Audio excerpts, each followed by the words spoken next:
Hi, I'm Christina. And I'm Tony. And we are the Lido Hoppers. We would like to invite you to check out Majestic, the movie. We've put together all of the clips from our 7-day New England cruise aboard the Majestic Princess in one long movie for you to enjoy. That's right. We have been asked by several people now, hey, can you make some longer videos? And I'm sitting here thinking, no, I don't think I can. But what I can do is put together some of the videos that we've already done into a movie. And what we have done is started with the Majestic series. So the video starts with our flight over to Boston. We were able to experience JetBlue's Mint class. So there's a little bit of video in there, which we hadn't previously shown. And then it has our Boston tours. We did a walking tour along the Freedom Trail. So it's videos of that. And then it goes through boarding day, through all of the days of our cruise. Each of our port stops, as well as some sea day shenanigans, are all included in the video. You gotta love shenanigans sea days. So press play in the background, hit that like button, and enjoy Majestic, the movie. All right. Thank you so much for watching. And please provide some feedback at the end of the movie. Let us know which series you would like to see us do this to next. Grab some popcorn and enjoy the movie.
That's Catalina Island right there.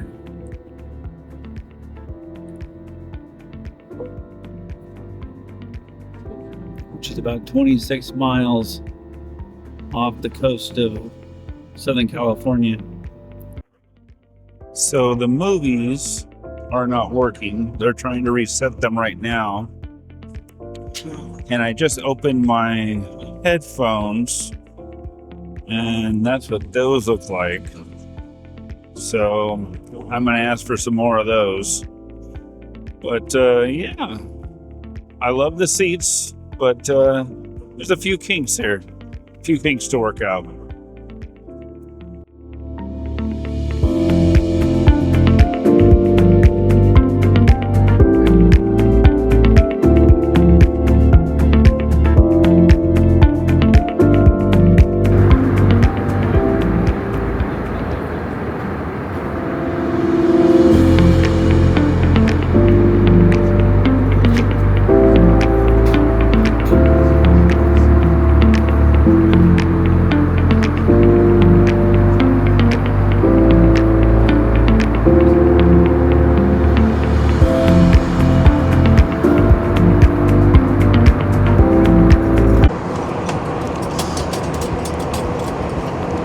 We just got our meal with a farro salad, bread roll and butter, lasagna, and a sweet corn soup. It actually smells really delicious. Maybe I'm just hungry. I'm in the process of killing my first Woodford Reserve in Diet Pepsi, or Pepsi Zero, I should say. And Christina got the same thing I did without the soup. We're watching, what's the name of this show again? Luckiest Man on Earth. The Luckiest Man on Earth, which is actually really interesting so far. And the JetBlue Mint experience, I would definitely recommend so far. This has been really pleasant, really nice. This is our first time doing it, and really liking it.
So we are in Plymouth, Massachusetts today. A little bit of a change in plans. We have 2 days in Boston before our Majestic Princess cruise, and it was pouring rain when we got up this morning. So we decided to rent a car and drive south down to Plymouth, Cape Cod, and Rhode Island today, and try to make the most of it. So we are down in Plymouth right now. We're checking out the Mayflower here behind me, and we're going to walk over here to Plymouth Rock and just enjoy this absolutely beautiful day down here. And then we're going to keep driving down to Cape Cod, check that place out a little bit, and then drive down to Providence, Rhode Island before heading back up into Boston. Hopefully the weather's a little bit nicer up there when we get back. And our plan is to go and have dinner at the Union Oyster House, which is apparently the oldest continually operated restaurant in the United States. So we're going to try to do that today. We're here tomorrow as well. Hopefully tomorrow the weather will be nicer and we can spend some time in Boston proper. Our plan is to do the Freedom Trail, Boston Common, all of the Boston proper stuff. So yeah, let's go check out the Mayflower.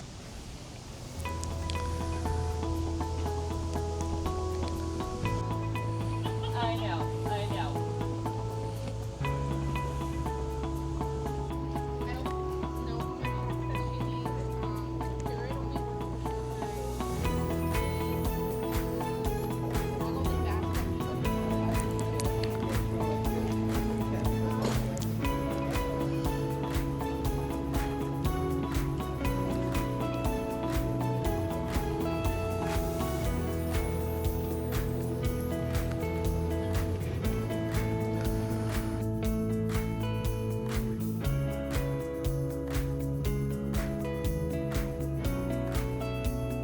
All right, there it is, guys. Plymouth Rock. I think I'm supposed to hang you by your legs or something. Wait, hold this. I need to get the, yeah. 1620. If I get to land on the rock one.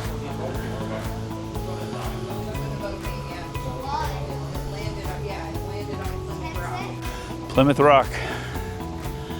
Plymouth, Massachusetts. You'd think it would be a little bit bigger than it is, but it's still pretty cool. It says 1620 on it.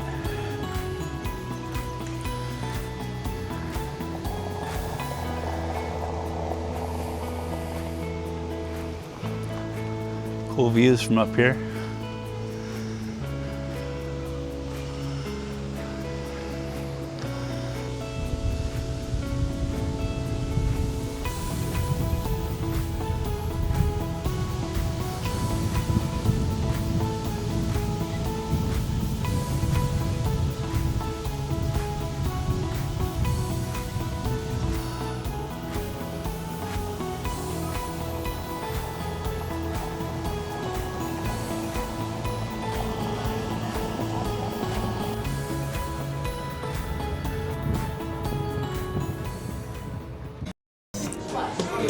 Spanky Seaside Saloon. They have a drink called the Slap My Clamshell and Call Me Spanky. We could tell you what's in it, but then we'll have to throw you in the haba. And there's a 2-slap limit. We may need to try one. Slap My Clamshell and Call Me Spanky has arrived. It's actually pretty good. I'm not sure what's in it, and they don't tell me, but it's some type of rummy drink, I think. And then I got a bowl of clam chowder. And let's see here. We also got some blackened cod and fries with coleslaw. And yeah, it looks pretty good. We're gonna dig into it.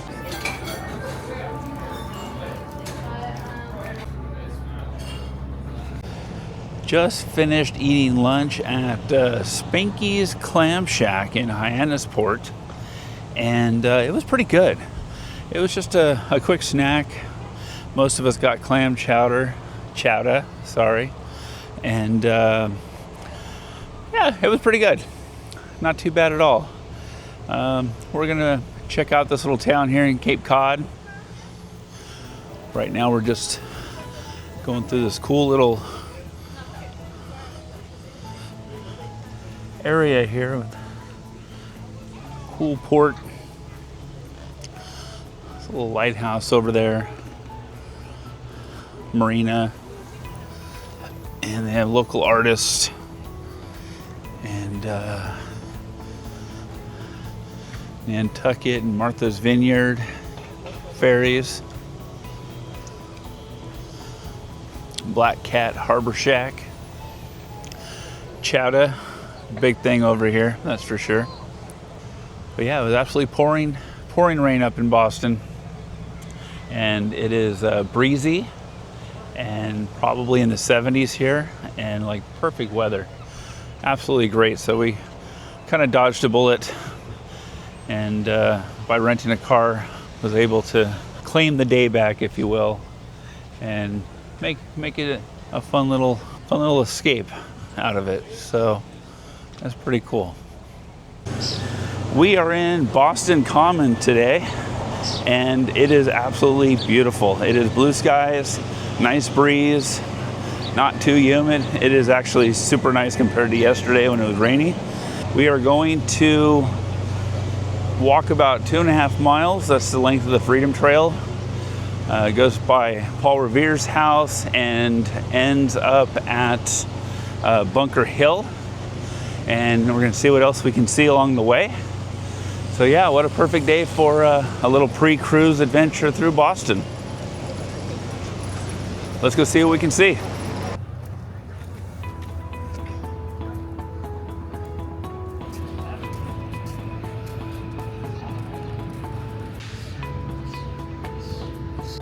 Gotta have Daddy's fried dough.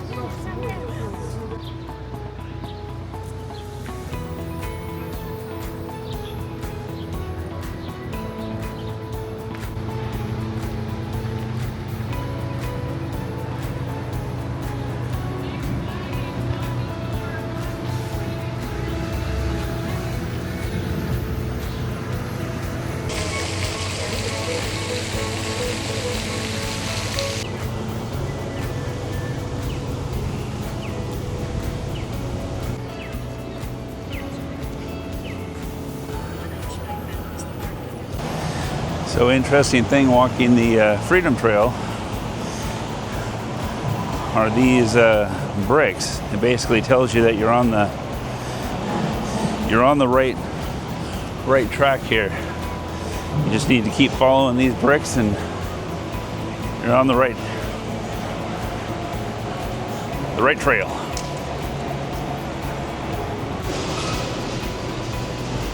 A lot of people buried in this cemetery, a lot of famous people. That tall one right there is Benjamin Franklin. And somewhere in here is Paul Revere. Haven't found him yet. And over there is Sam Adams. I'm thinking that may be Paul Revere, but waiting for this tour group to get past so I can go check it out. But yeah, this is a lot of history right here.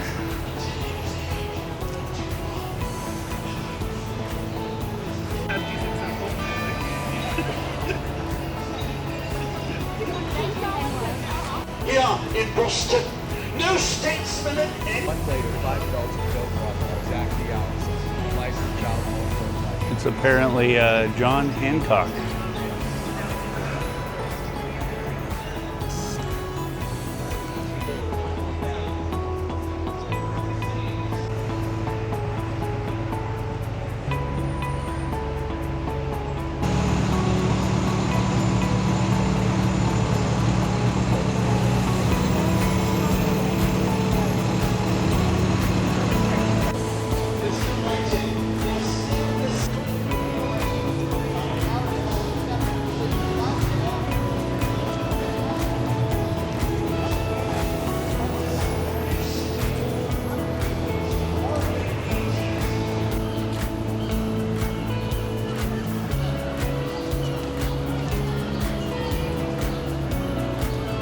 And what I love here is you got all this history. You got Old City Hall, statue of Benjamin Franklin, and wait, Ruth Chris Steakhouse. What?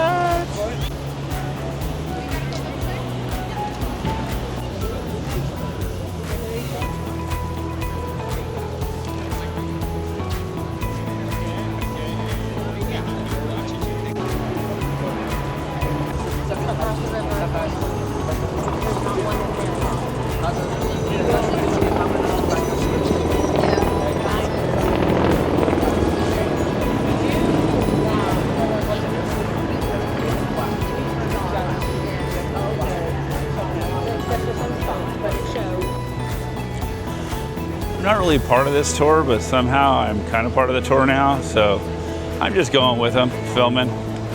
The Boston Massacre actually took place in the middle of this intersection. Such a cool juxtaposition between these old buildings and the newer architecture. This is Samuel Adams. Behind that is Faneuil Hall. And then, not to miss out an opportunity, Sam Adams Tap Room, right behind there.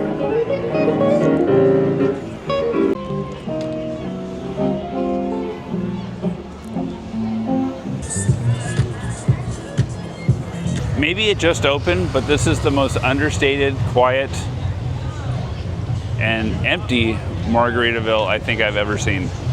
Right in the heart of Boston, right next to Quincy Market. We have a Boston duck sighting. We're gonna try to go on one later. No guarantees though.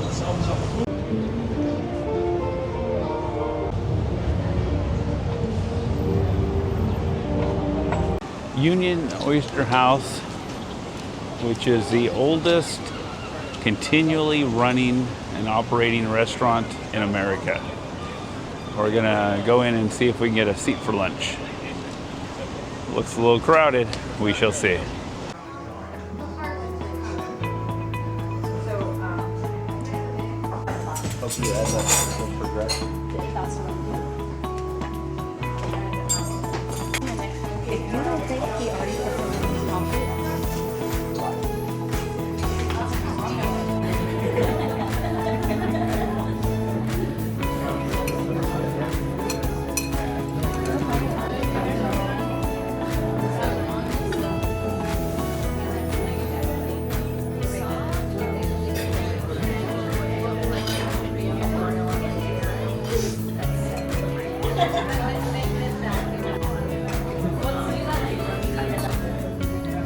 the bridge like a walk bridge? Or you look at one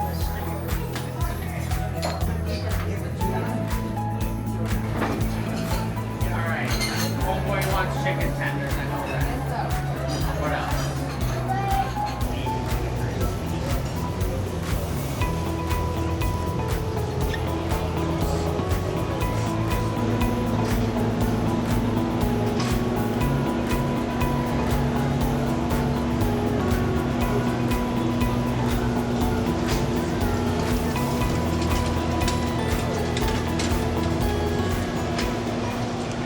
We just finished eating at the Union Oyster House.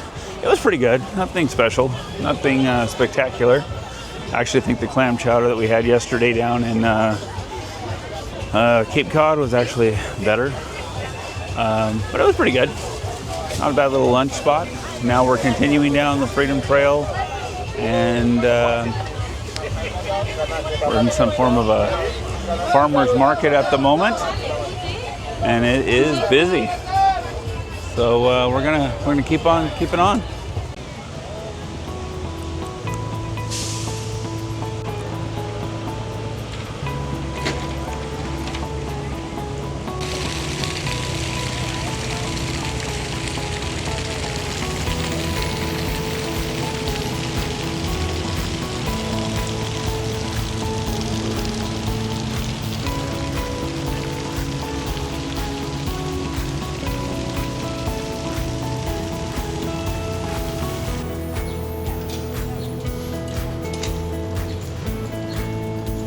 So that is apparently Paul Revere's house, now a museum.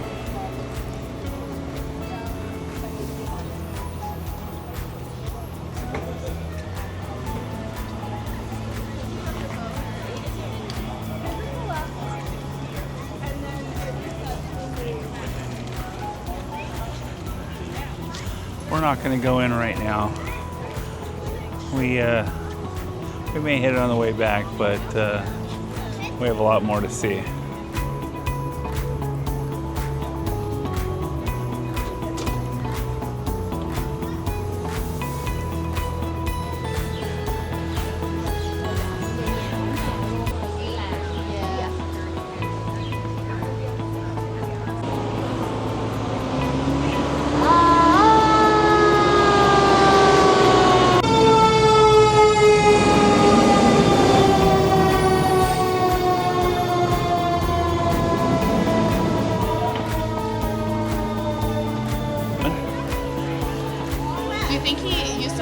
So those are all dog tags. Guys, over here. Hey, Louise. From the Afghanistan and Iraq wars. What a cool little memorial. We are here in the north end of Boston, and this is the Old North Church. It is the oldest standing church still in Boston. The date on it is 1723, and up at the very top is where Paul Revere lit the lanterns, one if by land, two if by sea, to warn the country of the march of the British troops. So it's a very historical church here in the north end of Boston, and it is also the place where our friends got married in 2002. Very cool, very cool.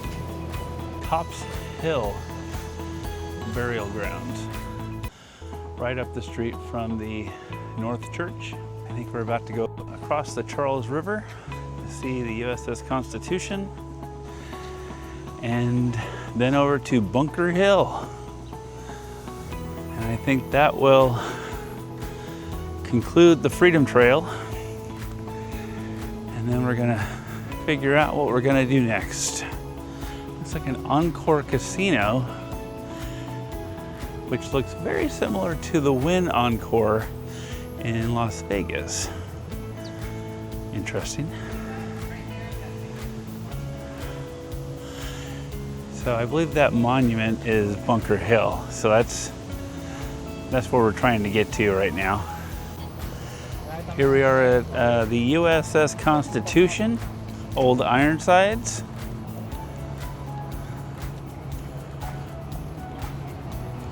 We're about to go walk on the ship.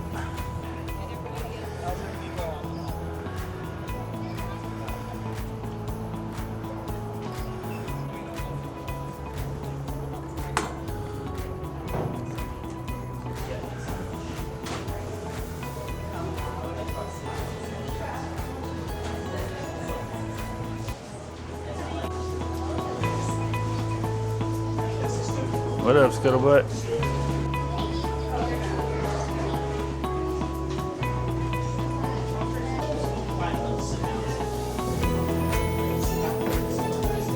I don't know about you, but I could certainly go for some grog about now.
So all the crew would sleep down here in hammocks.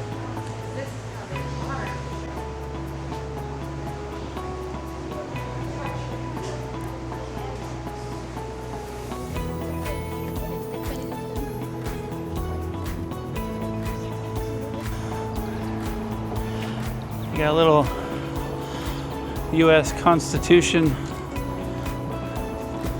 mini golf course out here. We just got off the USS Constitution ship tour, which is very cool. And we're now heading up to Bunker Hill, which is somewhere. I don't see the monument.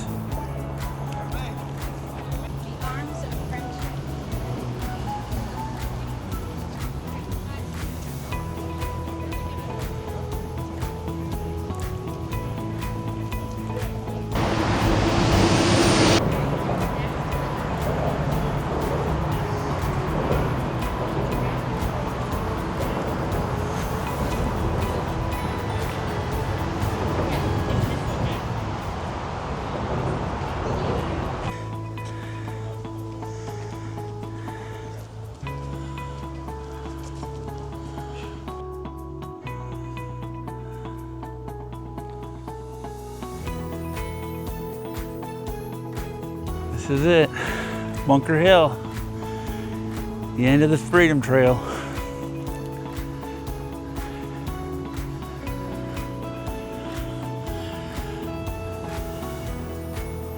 Definitely an amazing walk. Again, if you have a day or two in Boston, whether or not you're on a cruise, but if you're gonna go on a cruise or after a cruise, you have a day or two to spend here, I would definitely recommend doing this nice walking tour of Boston. There's a lot of history and a lot of cool stuff to see.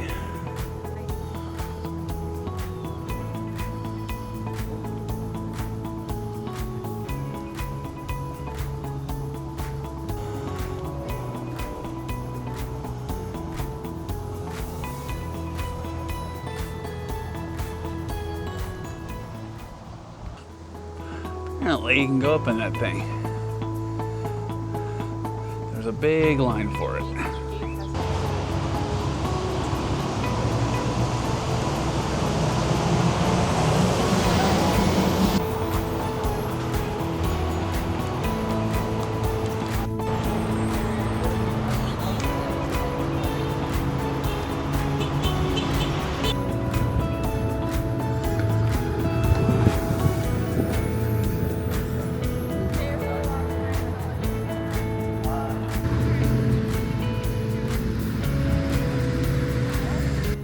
that squirrel doing?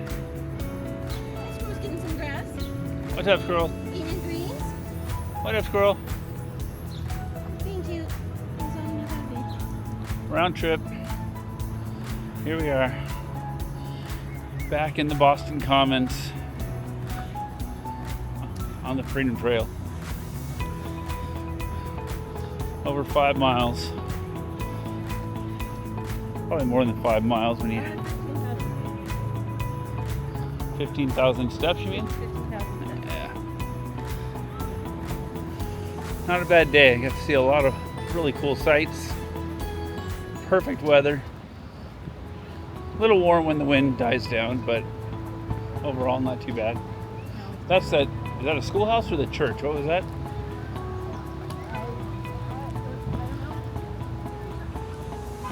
Yeah, I'll have to double back on that one. I think I missed that the first time around. It's cruise day! Tony and Christina here. We are on the Majestic Princess out of Boston, Massachusetts. We're at the Boston Cruise Port, and we're here with our kids and some friends, and we're heading on a New England cruise, on a 7-day cruise up to Canada. Where are we going? Yeah, definitely Canada. Nova also Scotia. Portland, Maine. Yeah. And this will be a first for us, first time out of Boston. And yeah, we're super excited. Just got on the ship, and yeah, it is sunny. It is beautiful. It's very sunny, but the weather is beautiful. It's nice and it is very cool sunny. Breeze, not too hot, not too cool. It's perfect. Not even humid today. No. Yeah, when we landed, it started pouring rain, and yeah, we thought it was just going to be miserable the whole time we were here. But yesterday we were able to do the Freedom Trail on around Boston. It was awesome, perfect weather. It was a lot of fun. A lot of fun. And today we are having. I mean, it was a rough embarkation. It was a hell of a line, and it was a rough embarkation. But you know what? We're on. It took a few hours out of our life, but we're through it, and we're on it now. And even though we're delayed departure, we're going to get on time in Portland tomorrow, and yeah, we're going to go get some more drinks. And we're all on board, and the luggage is all on board. So Yeah. that's. Yeah, well, our friends haven't got their luggage yet, but we've gotten our luggage. Our kids got their luggage, and we had a few little mishaps here and there, but we've overcome them. Hopefully, our friends will get their luggage shortly, and we have dinner reservations at Chops Grill? No, Crown Grill. Crown Grill, wrong ship, sorry. Crown Grill. I forgot my sunglasses, so I'm trying to block the blinding sun. Yeah. Sorry about that. We have dinner reservations at Crown Grill tonight at the steakhouse. So we're looking forward to that. That's about 8:20. We're probably going to leaving Boston in the next half an hour to an hour. We're going to hit the sail away party, and we're going to go and pack, see if we can do that before the sail away party starts. And yeah, let's get started. Yeah. Woo! Woo!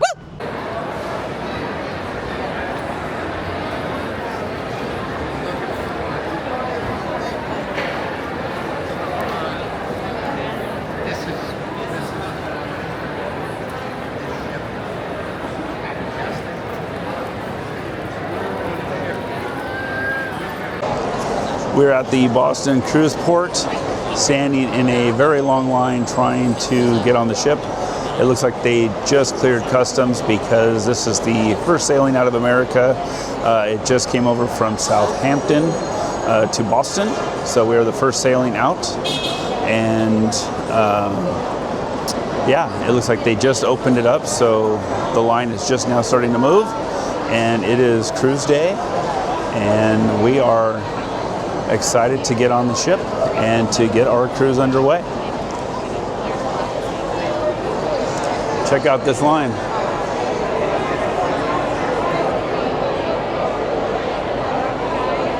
We just got on board the Majestic Princess in Boston. It was a bit of a horrendous line to get on. Took us a couple hours, but we got on, and that's all that matters.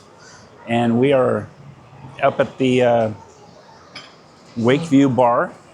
Just got some drinks and some cookies, desserts. And we're joined by my lovely daughter, Allison, who got a Paradise Punch drink, I believe, and a hot dog. Yeah. And her lovely friend, Rose, who also seemed to have a hot dog, and she's not quite 21, so she got a Shirley Temple. I'm glad you could join us, Rose. We are still in Boston. Maybe we can see this wonderful line from here. Yep. This is the outside of the line. It is a long ass line. Definitely the longest line I've ever stood in to get on a cruise ship. I'm not sure if this is specific to the Boston cruise port or something with this ship coming directly from Southampton, England, and having to do with customs and clearing the ship. I'm not really sure, but you know what? It doesn't really matter at this point because we're on the ship and it is an absolutely beautiful day. I've got myself a margarita here. 24 karat margarita to be exact, and some pizza. And we're gonna get this cruise kicked off. All right, we are on the Majestic Princess. We just got to our room, which is A233, which is the Aloha deck. And because we have the medallions, it's automatically unlocked when we walk up to the room.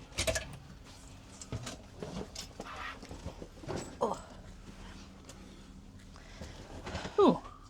And our luggage is already here. That's exciting.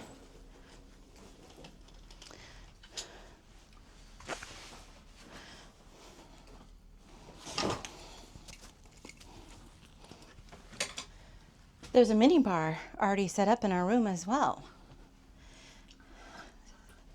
Ooh. Little gin, little cognac, vodka, whiskey. See what's in the mini fridge. Ooh, some soda, some beer, water. Not bad, Not bad.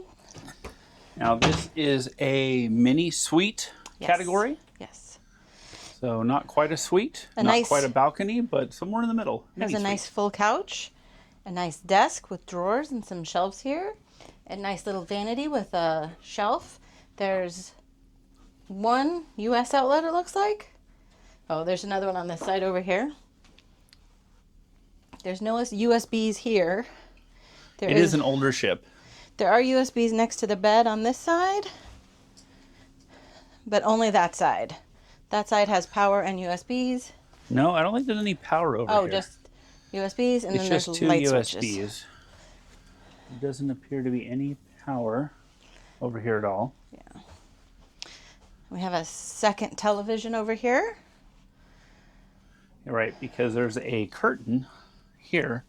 So if you wanted to separate the room, if you're traveling with family members, you could pull that couch out and make it into a separate bed, and they would have their own TV and space, and you would have privacy here in your bed as well. Sliding door. Nice sliding door. The standard balconies on Princess tend to be not as deep as other lines that we've been on, but still not too shabby. It's got a whole big full table there, though. That's nice. It is a nice big table. Almost too big of a table for a balcony this size. But they do that dining on the balcony thing. They do. They have a whole program where they will bring a whole fancy dinner to your balcony, and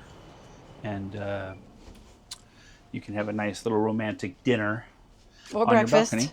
Or breakfast. Or breakfast, or whatever you want. Oh. Oh, it's a connecting room. Nice. I was gonna go check our bathroom and closet area. And we are traveling with family and friends on this trip. So we actually have friends to the connecting room to the right, and our kids are on the other side. So we are kind of in the middle here. let's take a look in the bathroom here. Let's see, we have a full closet here and safe area. Kind of a princess staple is that full closet area, which is always nice. Room for your bags in here, plus hanging stuff. And the bathroom with a bathtub. Ooh, that's a nice thick shower curtain. It's not a flimsy plastic. But not a shower door either. No. It is a shower curtain, but it is also a tub. There's a shelf for your stuff, place to hang your shower hanging bag. Shelf over here. And it does include a body wash and a combined shampoo and conditioner. And it has a wand, removable wand shower head, which is really nice. I appreciate that.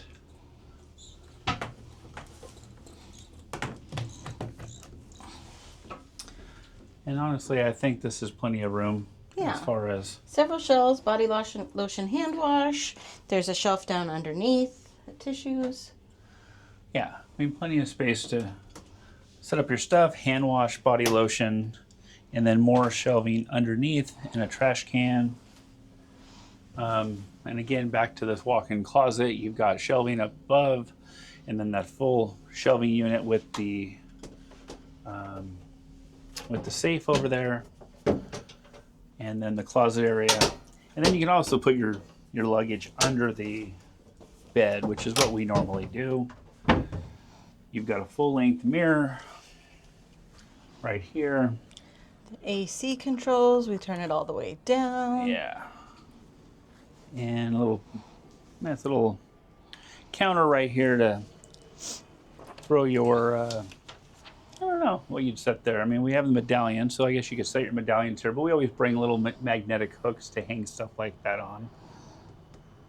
There's this fancy little light over the bed, which is kind of cool.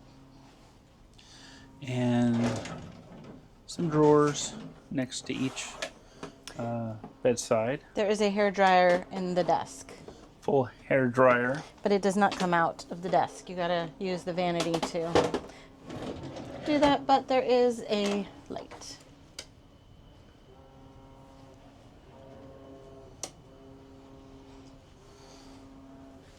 And you've got some little shelves here on the end here.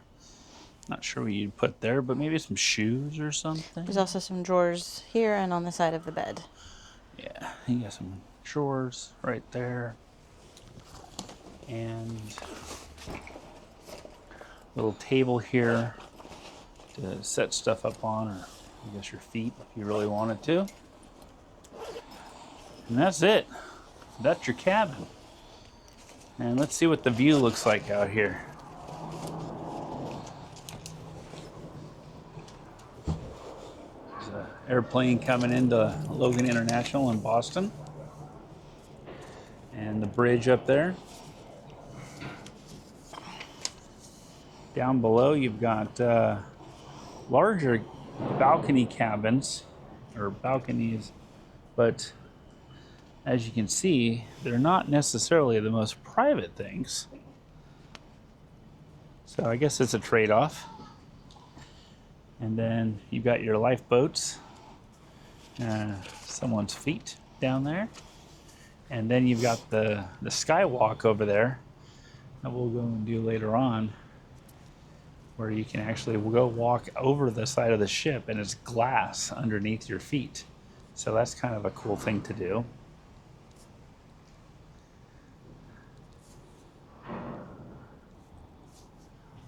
But yeah, this is actually not a bad little cabin here.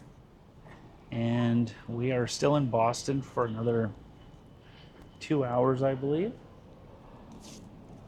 And it's an absolute beautiful day out.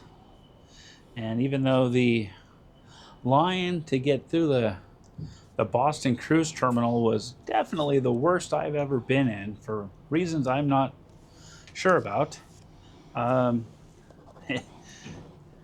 it's a blip in time, right? It's not going to ruin our cruise or even our day. And we are now going to go do our muster drill now that we've dropped off our stuff. And we're gonna meet up with our kids and our friends and probably go get a drink and start the cruise off right. Maybe go get a little food. All right, guys. Until then. So, true story. I'm sitting here leaning on my balcony. We're about to head out to the muster drill. And you know what happened? Can you look? Can you see down there? Look. In the bottom right-hand corner of that, the balcony right there. Yep. Yep. It's my microphone. It's my little DJI microphone. It's right there. It fell right off of me. You guys have a bathtub. What? You guys have a bathtub. Where do you see a bathtub? In your room. Oh yeah, we do have a bathtub. Yeah. I will be using it. You're welcome to use it. Anyway, so our little my little microphone fell right off of me and landed right on this poor person's balcony. So we're gonna go try to retrieve that en route to the muster drill. And yeah, so that happened. Anyway, there you go. Rodell is on the case. He's our cabin steward. But Christina's also on the case down there. It's really a race to see who will find the mic first. Who will rescue the mic, I should say.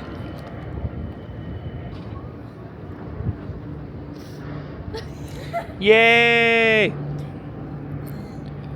All right.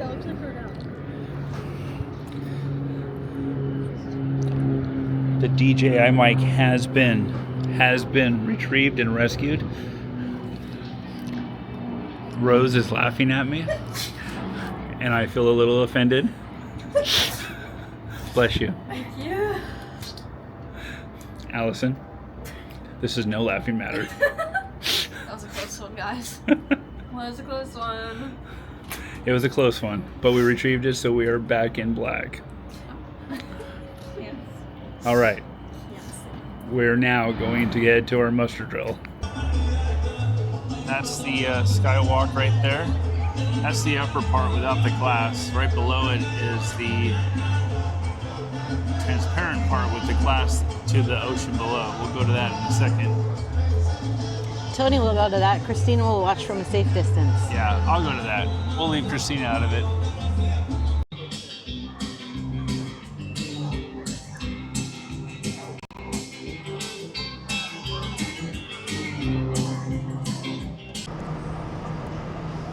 Boston Cruise Port.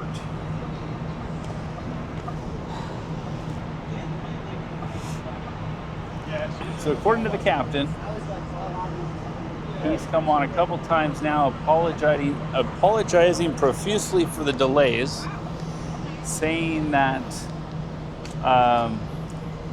because of inspections coming into America for the first time from England, it has delayed the sailing. We are now 6:30, 5:41. 5:30, and we are looking at probably not leaving until probably 6. And he has apologized, and that is most likely why we had such a long wait for embarkation today. But again, we are on the ship, and yeah, we got our luggage. We need to unpack still, but yeah, things are going great. No complaints here.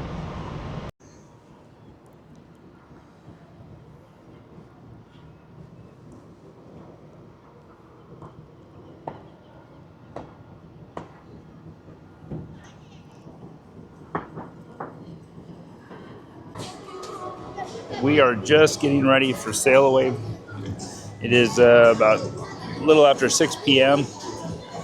One of the things I find interesting is on my last Princess cruise out of Los Angeles on the Discovery Princess, there were a dozen kids, I think, total on our cruise.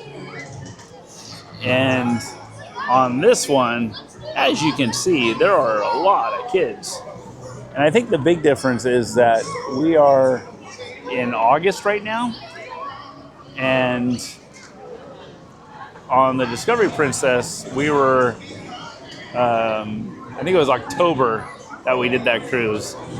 So I had just assumed it was because it was Princess why it was kind of an older crowd. But this is definitely much more of a family generational crowd of small kids, teenage kids, kind of running the gamut as far as the age range.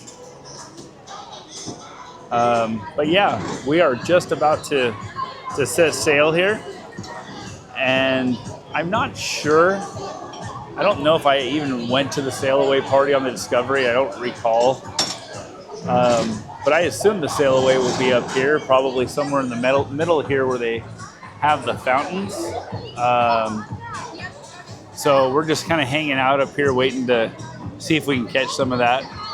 And yeah, I think maybe we'll have just enough time to head down to that bar and then maybe head up here to this this deck area here and maybe get some good footage.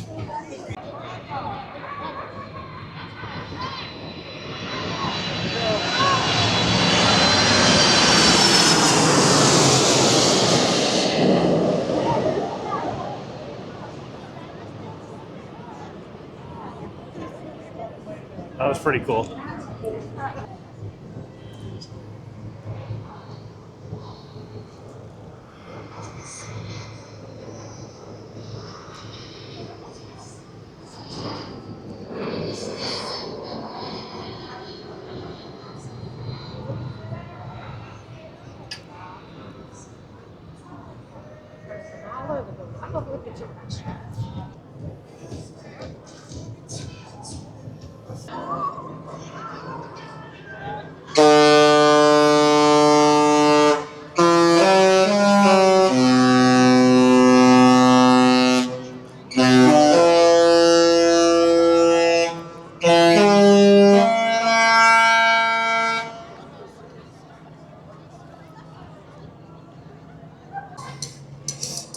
So we have a bunch of planes fly over as we're leaving the Boston cruise port.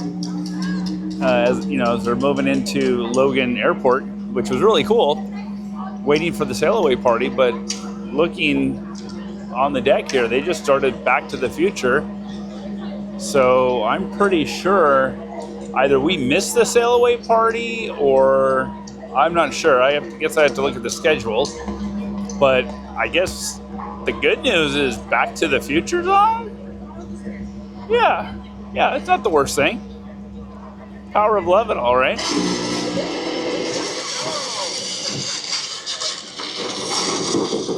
Yeah. All right. Got me a Jack and Coke. Back to the Future. And I'm setting sail on my way to Portland, Maine for a 7-day New England cruise. So pretty damn good. So our amazing cabin steward, Rodell, came out and he opened up our balconies. We actually have 3 in a row here to where we have now one nice long balcony. And we are sailing away from Boston to Portland. That's the skywalk over there. And this is Boston Harbor.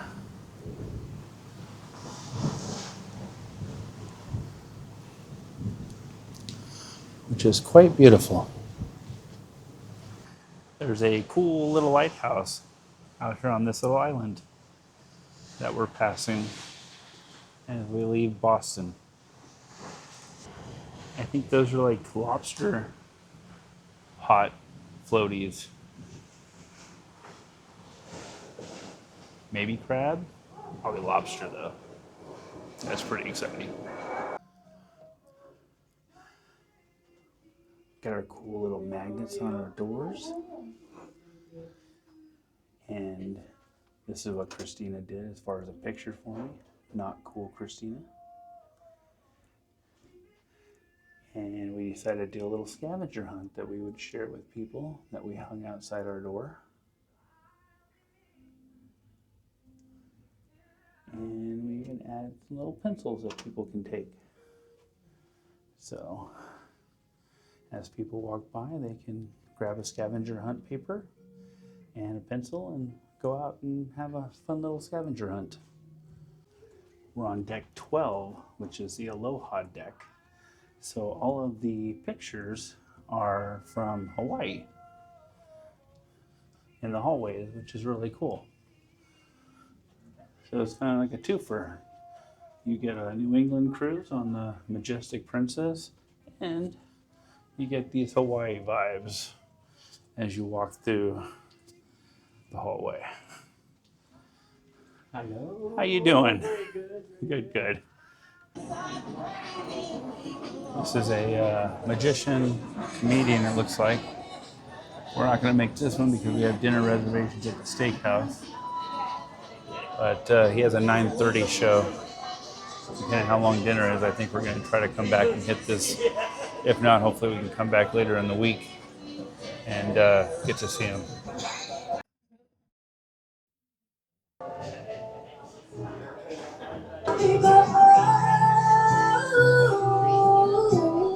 And I'm coming back home. There was another request, Michael Bigger.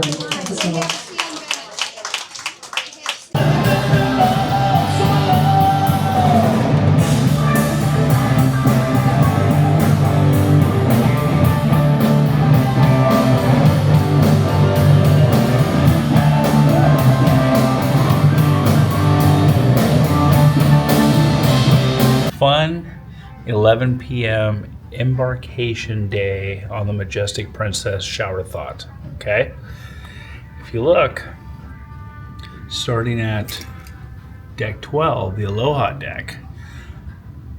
Aloha, Baja, Caribe,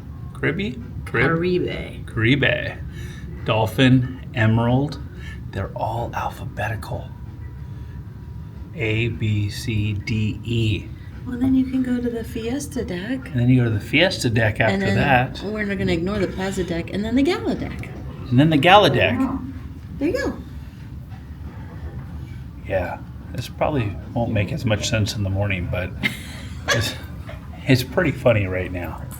Not sure if this is going to come out, but I thought this was a really cool shot of the moon over the skywalk on Majestic Princess with the blue LED underneath it, and then the moonlight underneath on the water there. I thought it looked really cool. That's a wrap. Embarkation day on the Majestic Princess out of Boston. We just got back to the room. It's probably about 11 p.m. And we had a pretty cool day. Pretty quiet, actually, for an embarkation day. Typically, we kind of go and do a lot of exploring. And today, we didn't really do a lot of that. We just kind of hung out with family and friends and wanted to just relax. We got on the ship late. And tomorrow morning, we get into Portland, Maine at 7 a.m. And probably not going to get off super early, but we're going to get off at some point in the morning and just do a little self-exploration around the town.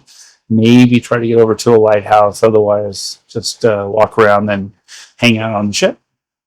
So we'll see you then. Good night, all. Coming soon.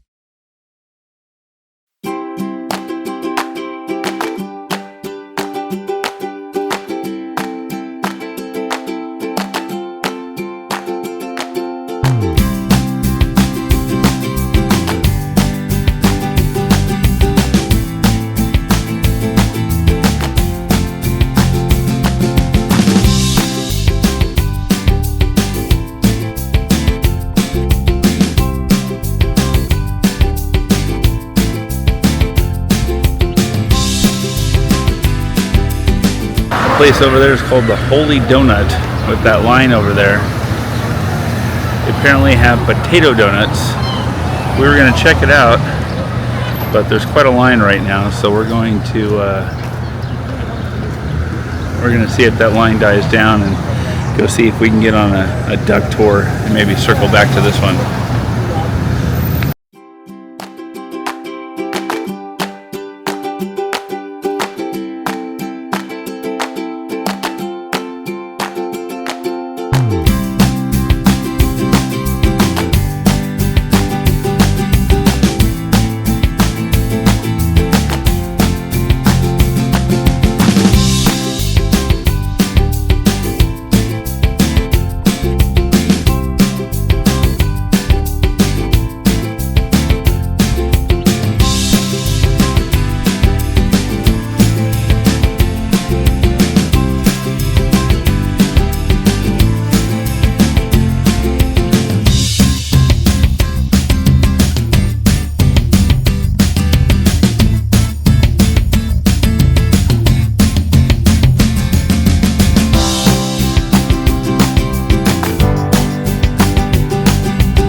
We just got off the duck tour, which was actually really cool. We got to go around all of Portland, and we went over to South Portland and got to see a great water view of the ship and 2 lighthouses, or technically lights because they're not houses. But yeah, it was a really cool experience. And now we're just exploring this little side alley. And Christina is standing in line for the Holy Donut. And then we're going to get some souvenirs and head back to the ship and get some lunch. Look at this cool little cobblestone alley here.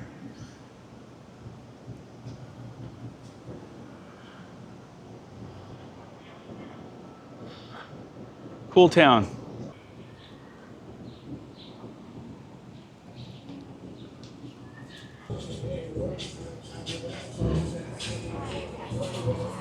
I was just at the Holy Donut getting some special potato donuts that are made here in Maine because potato is one of their main commodities that they You get it, Maine? get it. I got a variety for all of us to try, but these are potato donuts. So I'm excited to try them, and we'll give a report once we're done trying them. I call Maple. I got you, Maple. All right. I got you, Old Fashioned.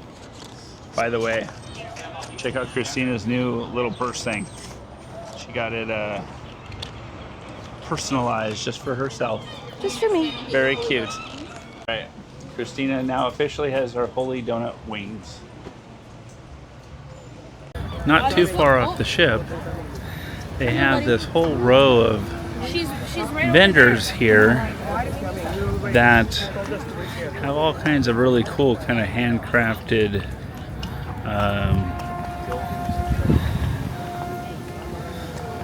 Maine arts and crafts.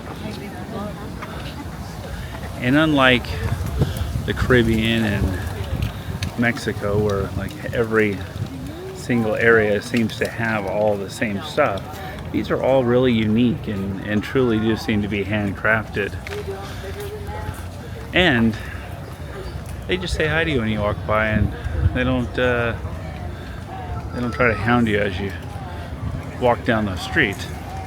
But they have some really cool stuff, so I would highly recommend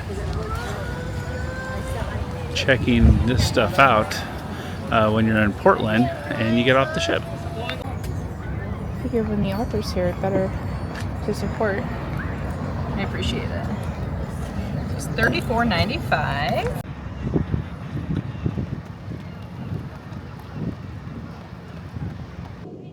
We are about to get back on the ship in Portland, and I think we're gonna try to go to Alfredo's pizza place for lunch and get some drinks.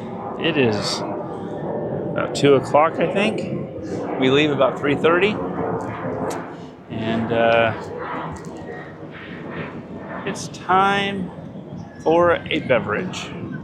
So we are back on board, and we're on our balcony. And I didn't even realize it this morning, but that's actually the lighthouse right there that we just saw from the duck boat. And the other lighthouse, or light, a little bit further back, back over there. So now that I have a fresh perspective being out on the water, I recognize all these things. And that directly across from us is the boat launch. And you can see that there is another duck boat getting ready to launch into the water. So that is South Portland over there. And that's the bridge we went across.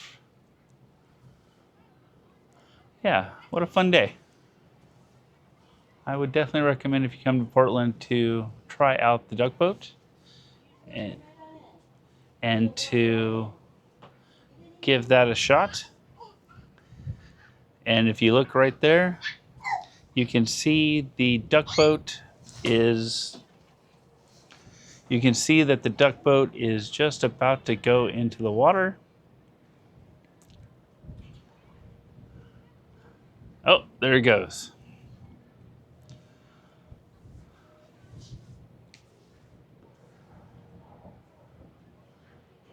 Very cool. All right. We are going to go find some food. We are starving. At Alfredo's Pizzeria, and just ordered a minestrone soup, and also got a Cal Italia pizza with gorgonzola and balsamic and a few other things. I'll record it when it gets here, but it looked kind of good and I wanted to try it. Also waiting for a second 24 karat margarita inbound right now. So pretty excited about that. Christina got a Mozzarella fresca. mozzarella fresca. Salad.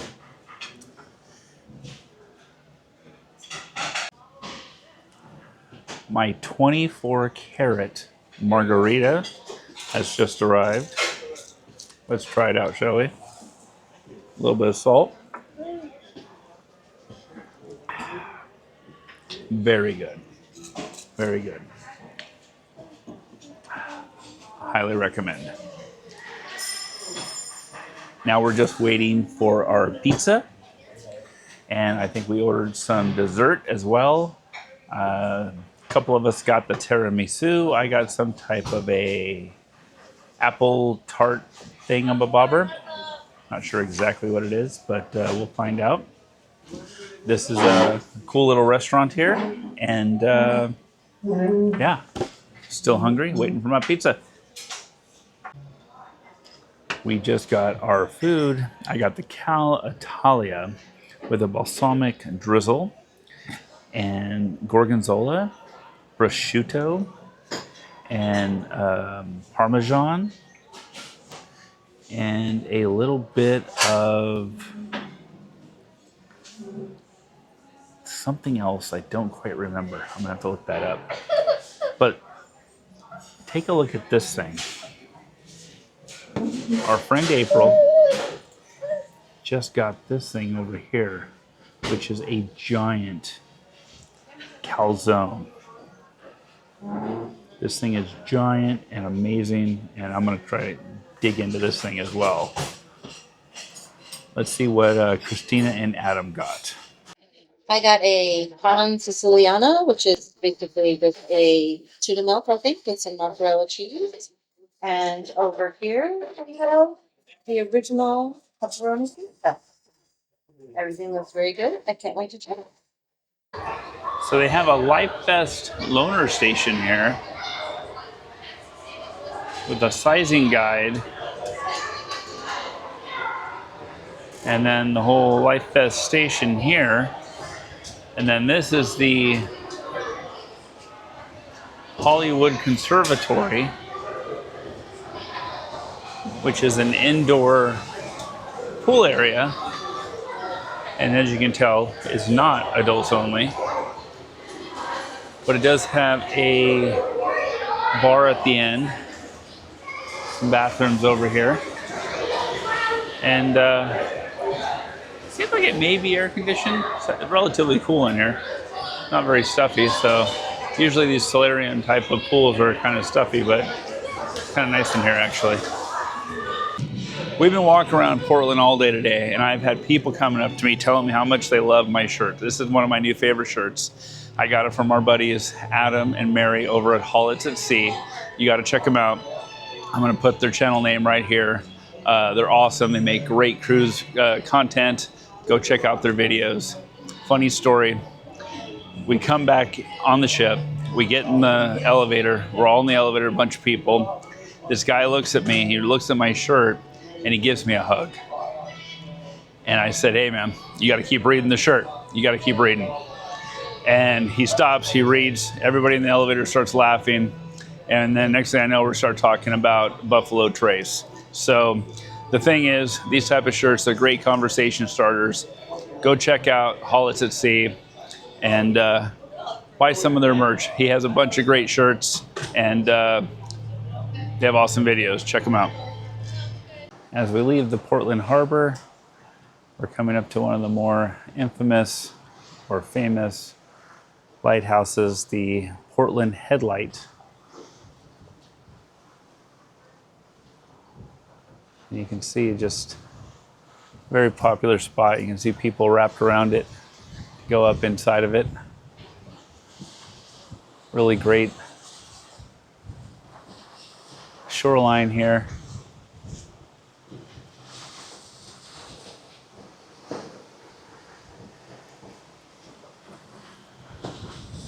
We're now heading off to St. John's, which is where we'll be tomorrow from 9 a.m. to I think 6:30. We're gonna go check out the Bay of Fundy. But Portland unexpectedly turned out to be a lot of fun and really enjoyed the duck tour. Highly recommend it if you get a chance to come do it. Everybody's out on their balconies today to see the lighthouses and see us leave Portland.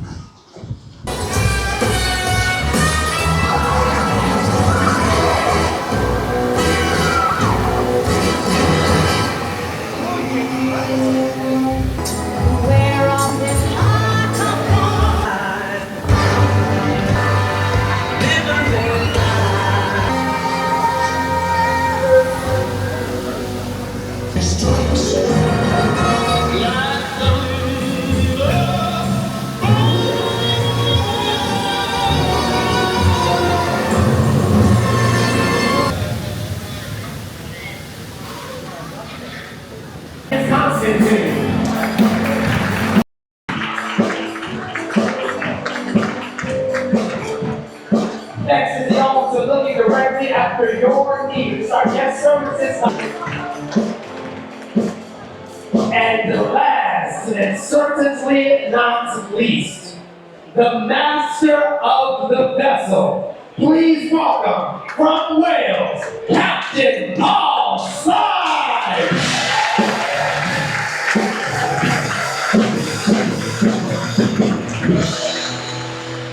Oh, really? The last but not least, of course, I think you've already said that, huh? No, that's it. Ready? Duval, your bridge director from the USA. Very good. Wow, very welcome on Our site and the senior officers on board Majestic Princess.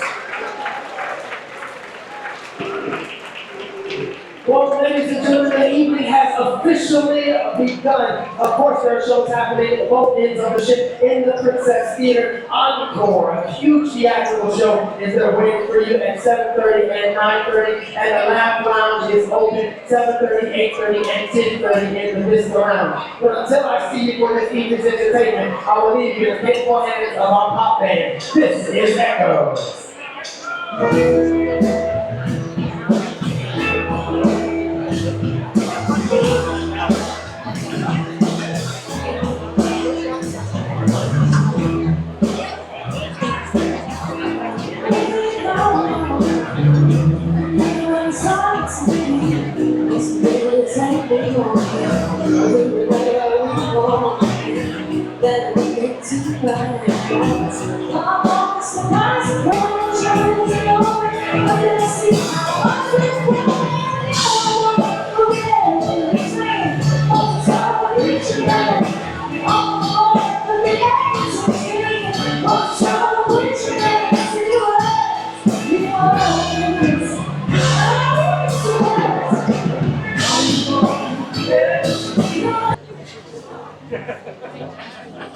I'm waiting for a waiter to come by so I can get myself a single barrel Jack and Coke Zero. And there he is. There's my guy, Aykroyd. Okay, as I was saying, ordered up some single barrel Jack and Coke Zero. though he was trying to pretend like he didn't know what a single barrel jack was. And I got one yesterday, so we know we're gonna get ourselves a single barrel jack. Am I right?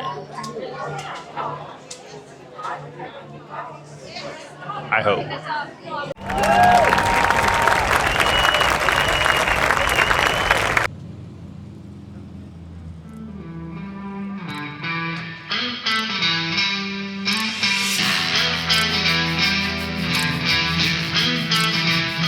Good morning. Just now coming into St. John. It is about 8 o'clock. Looks like a pretty nice day out. We're gonna head up, get some breakfast, and go explore town. There's the officers up in the bridge, docking. This will be our first visit here. What to do, what to do. I think that's the container marketplace I heard about. I didn't realize it was literally off the ship. So I want to go check that out. We've been told the reversing falls in Bay of Fundy is less exciting than it sounded, but we may still go check it out. So this is the container village, which is right off of the cruise port. That's our ship right there, the Majestic Princess. It's just a bunch of shipping containers that a non-profit organization put together here and made a bunch of storefronts out of shipping containers, which is kind of cool. They have murals and art installations around here.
There's Rose and Allison.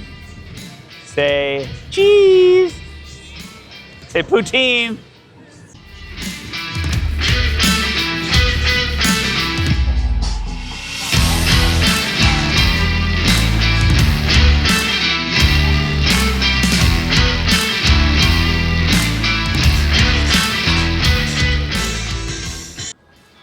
Supporting the local vendors here in St. John. April buying some local crochet. Looks like Christina's buying some local crochet as well. Bubbles over St. John. Oh, they're separating. Oh, there they go. There they go.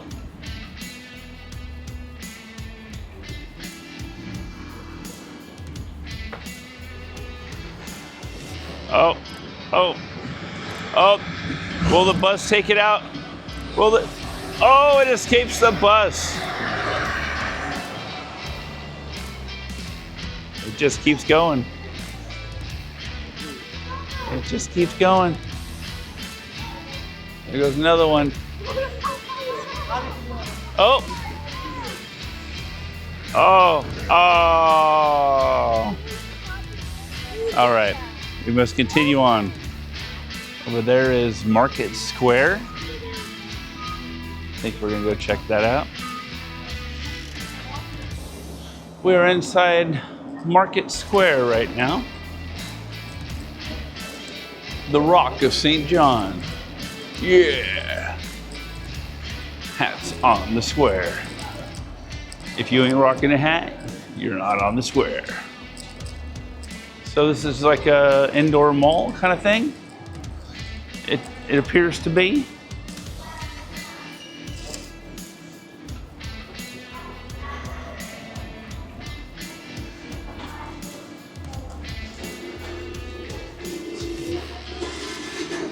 Sneak peek of what's happening in the kitchen.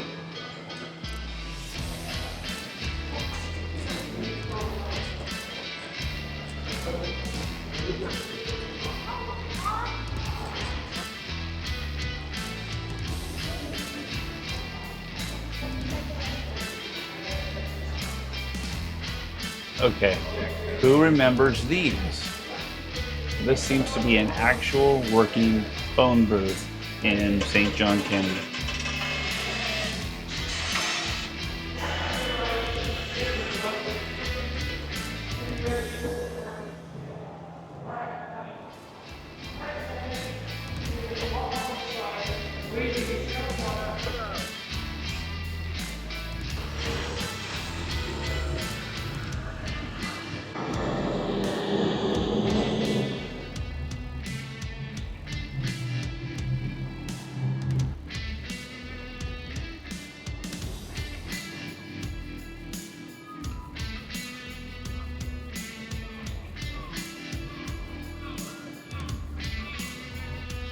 They have found a way for people to not lean against their fence. Yeah, they are. I mean, this is like some medieval fencing right here.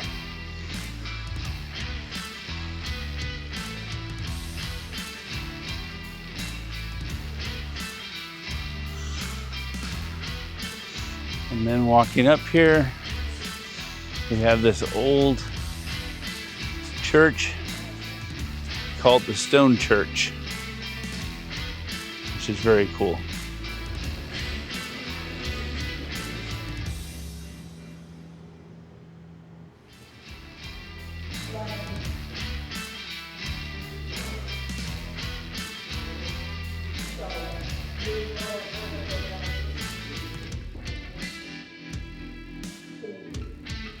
That is the Loyalist House.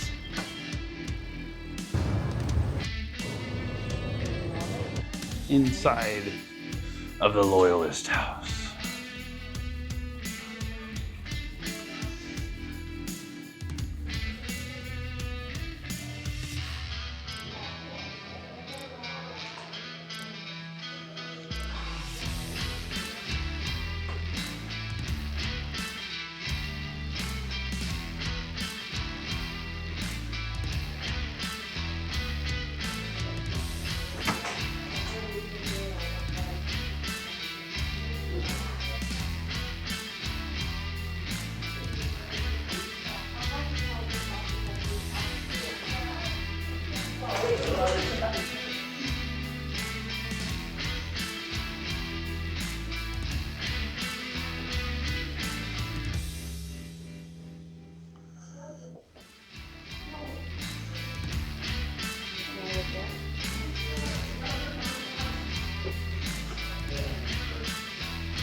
There's a bunny in there.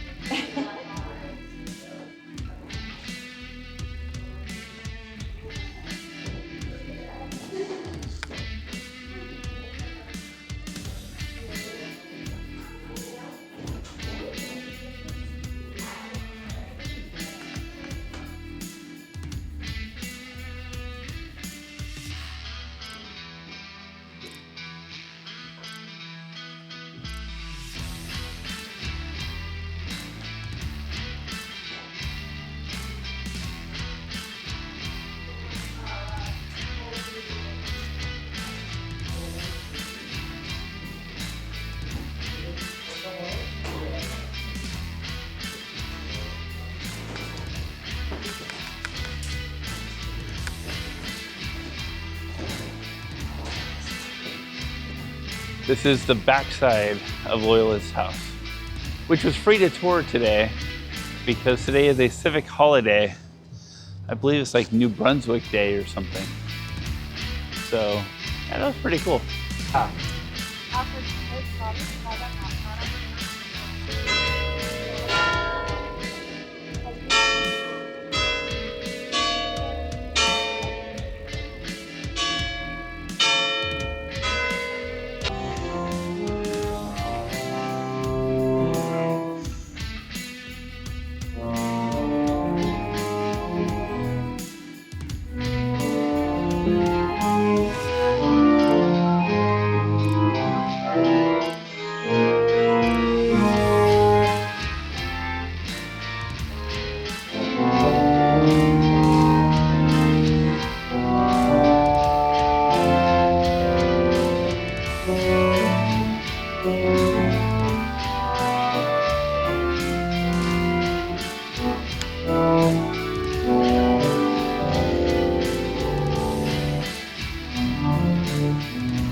Walking down the street, we found this important historical site.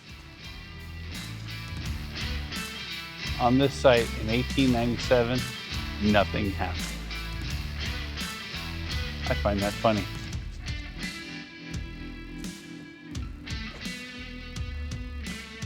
I really don't know if this is some dude's house or a church.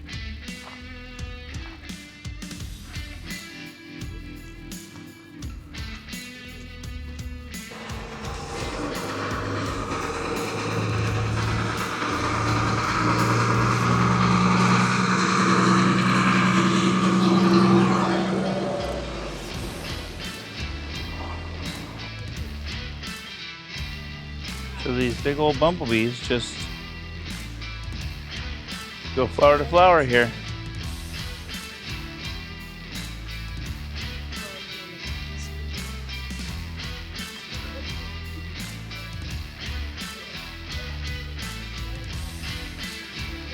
This bumblebee's working the whole corner here.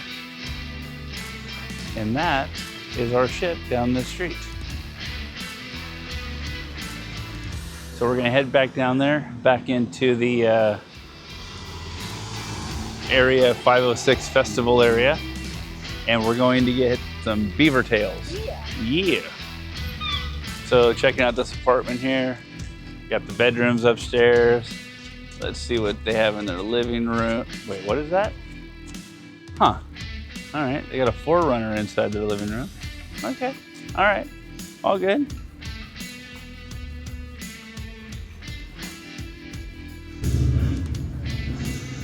So our room is right, pretty much even with the entrance to the container marketplace here. Somewhere up there. Adam is still on the ship somewhere.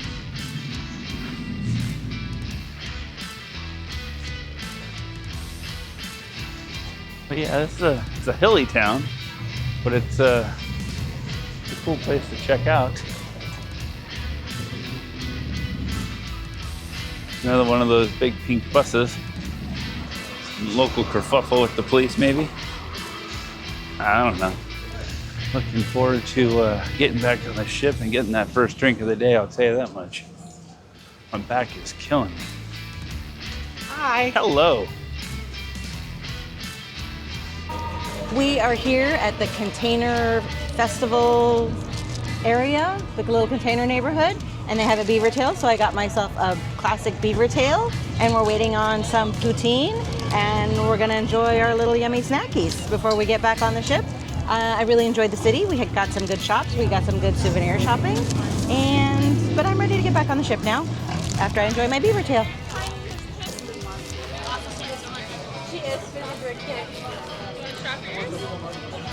This is our beaver tails poutine. Gravy, cheese curds, fries. What more can you ask for? Though they do have some that have bacon in them too, but we didn't get that one. And we've already cut into the beaver tail pastry. Pretty good. I don't think it's as good as the fry bread that they have up in Alaska, but it's similar if you've had that. It has thinner parts, and then the outer parts are a little bit thicker and fluffier. So the outside's better than the inside's kind of thin and crispy. Yeah. Hey, we're back here from St. John's. We just got back from doing a little walk around town, and we saw a bunch of churches and doing a little self-exploration around the town. And we're actually cruising this New England cruise with our friend April and her daughter Rose. And she actually has her own YouTube channel, and she's here with me right now, and I'm gonna have her tell a little bit about it. Hi, my name's April. My daughter Rose and I are joining Christina and Tony on this cruise. My YouTube channel is Crafting in the Night. On that channel, I talk about all things crochet and yarn related. So if you're into that kind of thing, feel free to check it out. But we're excited to be here touring the East Coast with Tony and Christina. Yeah, we're looking at potentially doing a live stream. This will be the Lido Hopper's first live stream with April from Crafting the Night that she's going to do from the Majestic Princess later this week for her subscribers. So we're actually super excited to be part of that. So if we end up doing that, we will put a link in this video so that you guys can check it out. And yeah, we're super excited to have April and her daughter on the cruise with us. And our next, let's see, tomorrow is a sea day. And then our next port is Halifax, which is going to be a busy, busy port for us. That has a cool fort that we want to check out. I believe the Titanic Museum and graveyard is there as well. There's a lot to do in Halifax, so that's going to be a long day, a lot of walking, a lot of stuff to check out. And then I think we have one more sea day and then one more port day in Sydney. So yeah, a lot more of this New England cruise to come. And yeah, we're up here in the Hollywood Conservatory, which is kind of like their solarium indoor pool area, which is pretty cool. And yeah, we're just chilling right now, having some Jack and Cokes, and yeah, relaxing. I don't think we leave. It's about 4 o'clock right now. We don't leave until 6:30. A lot of people back on the ship already, though. It's already crowded. So we're just chilling. We're just enjoying the day. We're still trying to figure out what to do for dinner. We may try to do Sabatini's, which is an Italian specialty restaurant. We did the Crown Steakhouse already, and we did the buffet last night. We were going to do the main dining room for formal night, but decided at the last minute to just do the Lido deck. Nobody was really feeling the whole main dining room vibe. So we may do Sabatini's tonight, and I think we have reservations for their seafood restaurant, which is Rudy's Grill? Was it Rudy's Grill? I think it's called The Catch by Rudy, which is the same Rudy that has a Carnival specialty dining restaurant as well. So we do want to check out Sabatini's, which is the Italian restaurant, before we get off the ship. And yeah, we're gonna chill for the rest of the evening, and if anything exciting comes up, we'll pop in and have you join us. So I have not gotten all the information yet, but across the ship, we are currently in St. John's, New Brunswick, Canada, and across the ship are these signs across most of the bars. There's only about 5 bars that are actually open across the ship right now. This is not one of them, as you can see here. And there are long lines around the ship. And if you sit around and wait for a server to bring you a drink, you could be waiting for an hour or more. So I just got done waiting in line for, I don't know, maybe 20 minutes for this Jack and Coke. Not the end of the world. It's about 5 o'clock, I think. We leave about 6:30. But local Canadian license laws has this bar currently closed. So if you know what that means, leave a comment below. Let us know what that's about, because so far I have not been able to get a straight answer on what that means. And we only have about 5 bars open right now. And it's pandemonium, let me tell you, pandemonium. And I'm hoping it's not going to be like that at the next 2 Canadian ports. Yikes! We are at O'Malley's pub on the Majestic, and Christina just got herself a Coke, and it has something on the top that we have never seen before. Check this out. Hold on. Okay, there you go. For onboard airline and maritime consumption only. Like, what the heck is going on with this Coke that this is only for airline and cruise ships? I don't know. This is new to me. I've never seen that before, and I've been on a lot of cruises and a lot of airlines. Anyway, I just thought I would share that with you because that was new to us.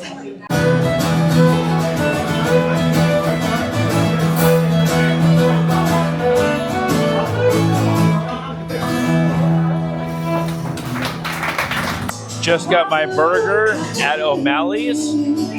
I got a side of fries. I got shrimp for some reason. And this is my burger. Christina got fish and chips. What is that? Mushy peas. Mushy peas? Yeah. Yeah, some mushy peas. And then April over here got the exact same thing that Christina got. Fish and chips with the mushy peas. And then they're over here doing Irish stuff over here.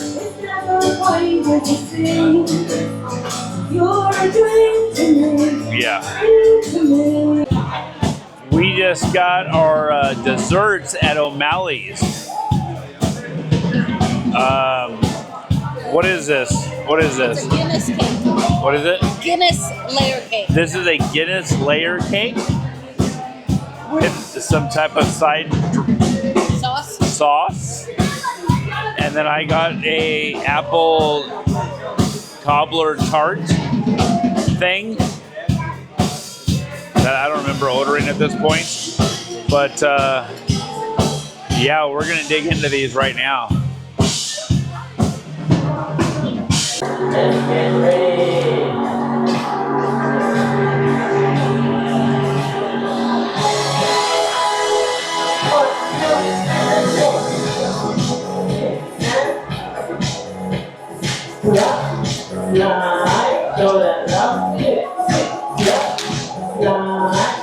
We want you to come and join us on the floor because this is a night that you're going to remember. So come and join us for your ultimate 80s party with your incredible party band. Thank you.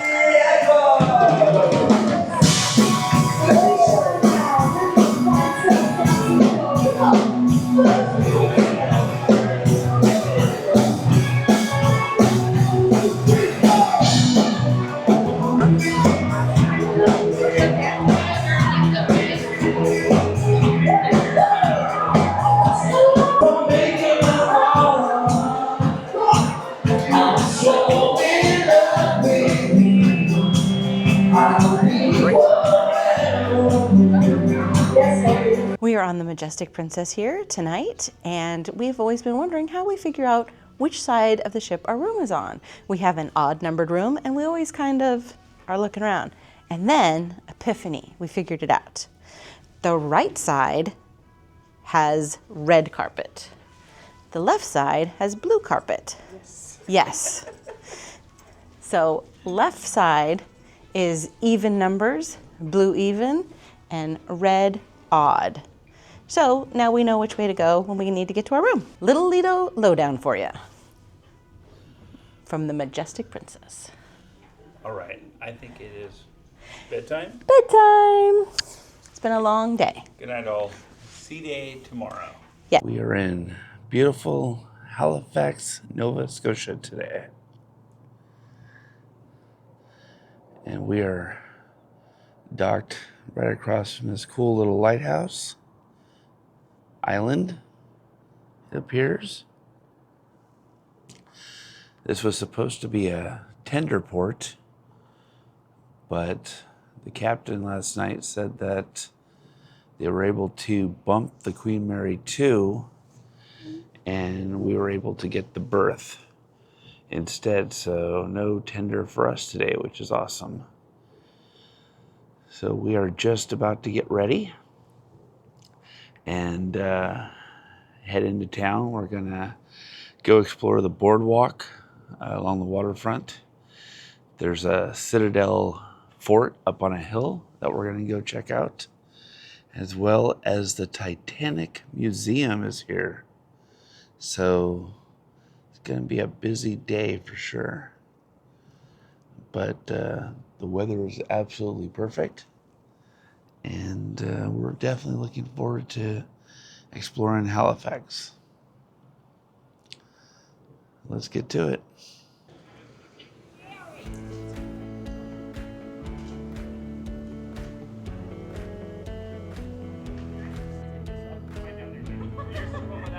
Yeah.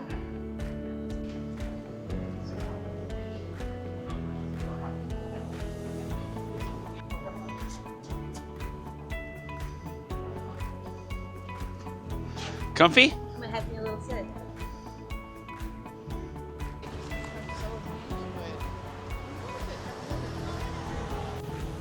Samuel Cunard statue. I assume related to Cunard Cruise Lines?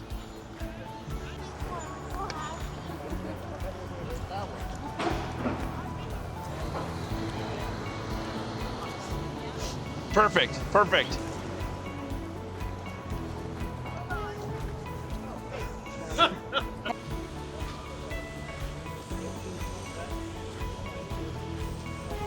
How would this have been a tender port?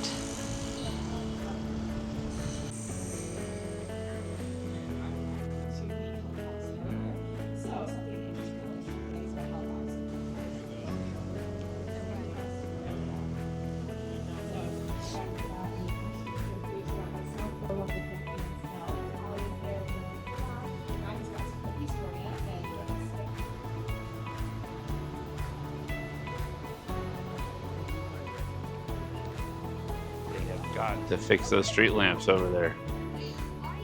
Poor things. Vandal Donuts. Well, the whole team just went in there. So it looks like we're getting donuts. Getting donuts? No.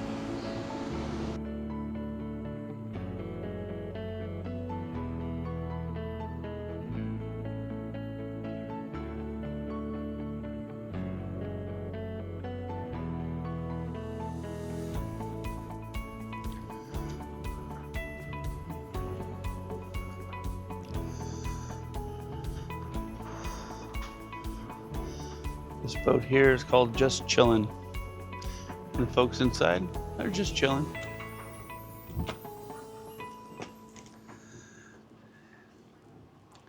You just see the top of our ship sticking up over that building there. And that island from earlier with the lighthouse on it.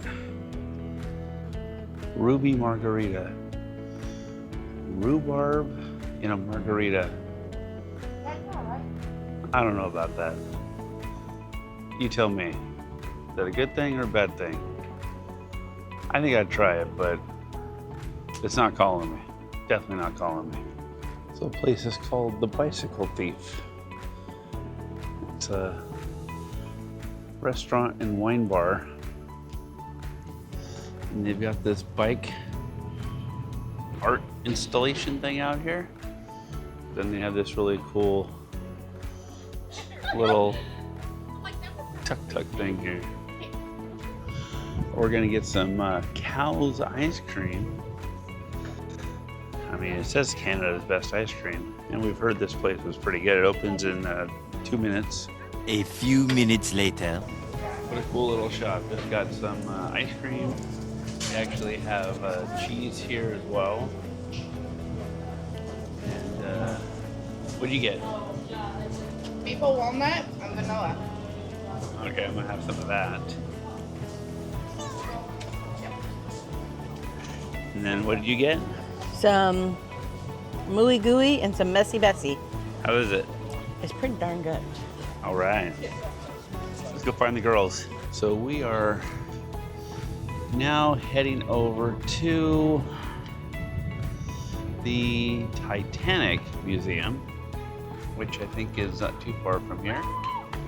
And then after that, we're gonna head up the hill to the Citadel Fort.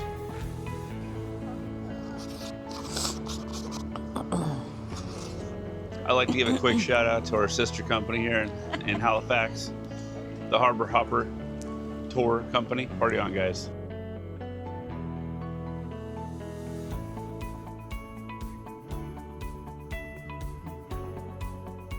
Another beaver tails, quite a bit larger than the one in St. John. And then a poutine shop.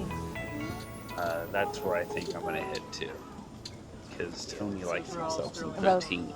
There's the Maritime Museum of the Atlantic, otherwise what I have been calling the Titanic Museum. So we're about to head into there, and kids over here playing on this big wave sculpture thing.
Christina's gonna try Dave's lobster.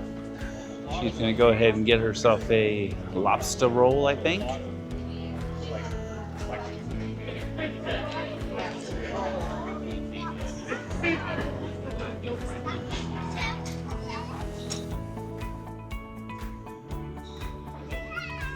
I don't know. Do I do poutine? Or Tony's world famous pizza and donair?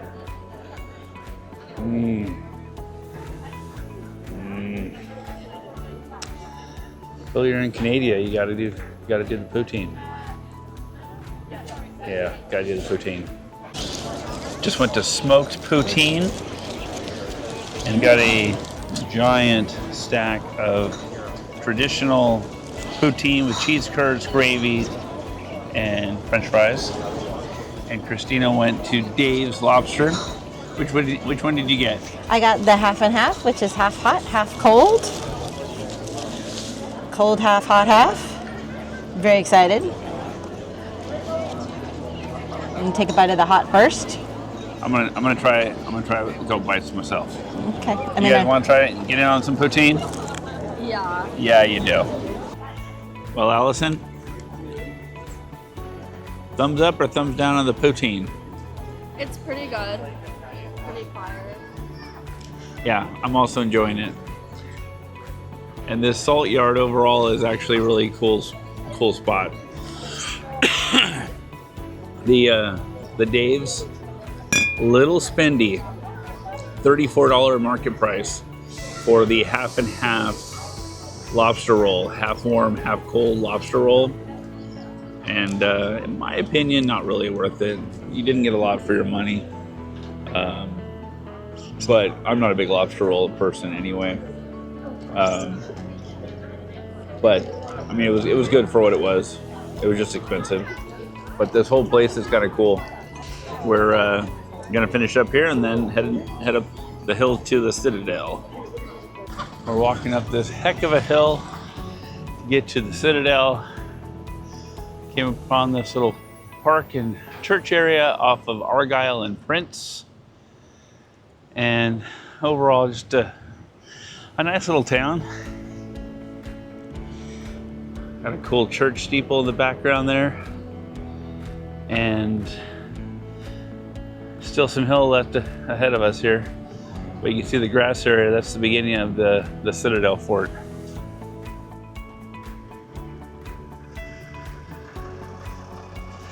Halifax Citadel.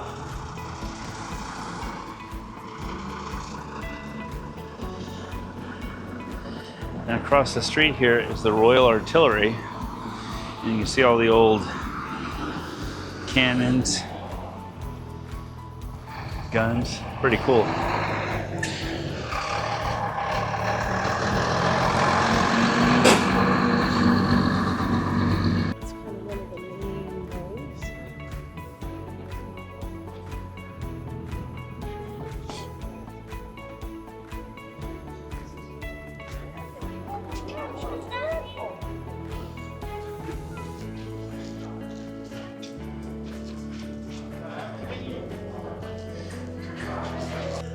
This is the inside of the Citadel.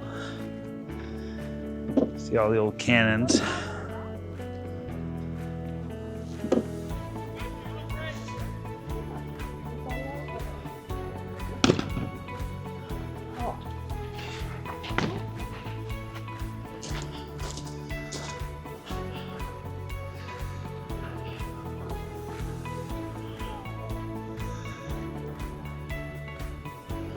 Big old bee.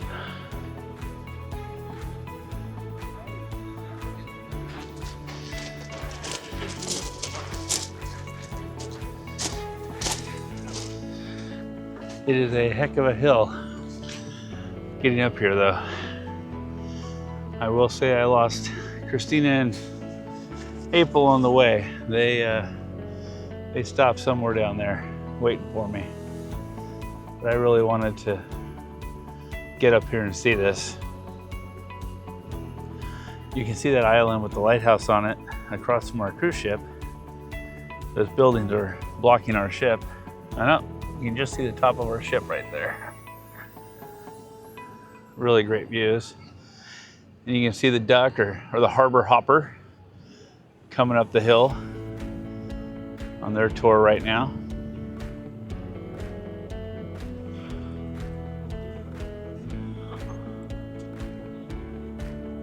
There's a better shot of the ship and the island. And possibly a hobbit house, not sure. These look like those cannons. You ever play Super Mario Brothers? What are they called? Bullet bills, I think. This is what this reminds me of. Yeah, I'm showing my age.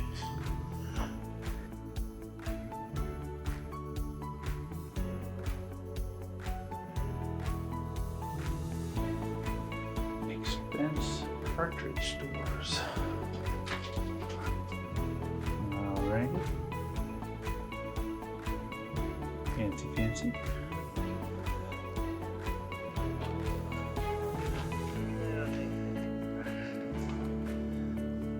Another great cannon hole view of the ship.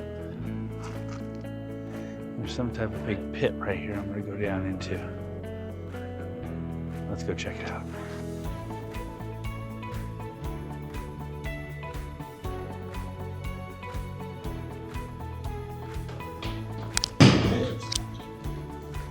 Firing muskets up there. Number 1, number 2 gun rooms and garrison cells.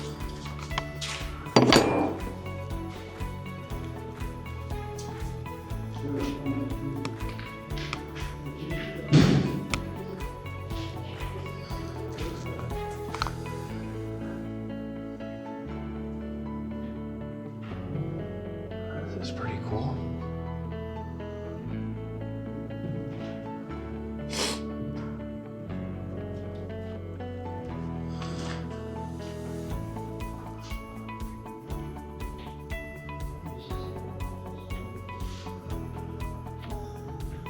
I think I found where they were firing the muskets.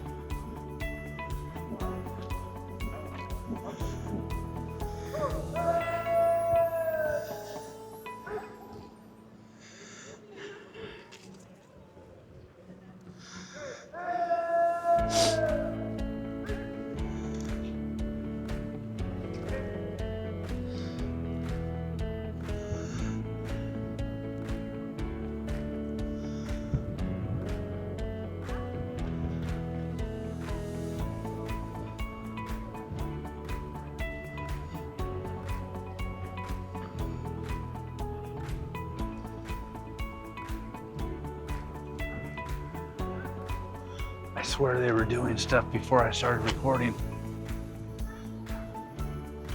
Maybe if we look away, they'll start doing stuff again.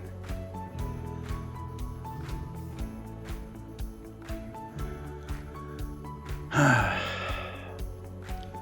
right, maybe not. Looks like it might be a union break. Let's move on. And for all the stairs and ramps here, I did find a modern convenience buried in this little house over here. It is an elevator. So that's nice for those that will need it.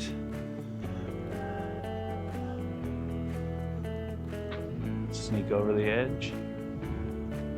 No, still on break. All right, found some new folks.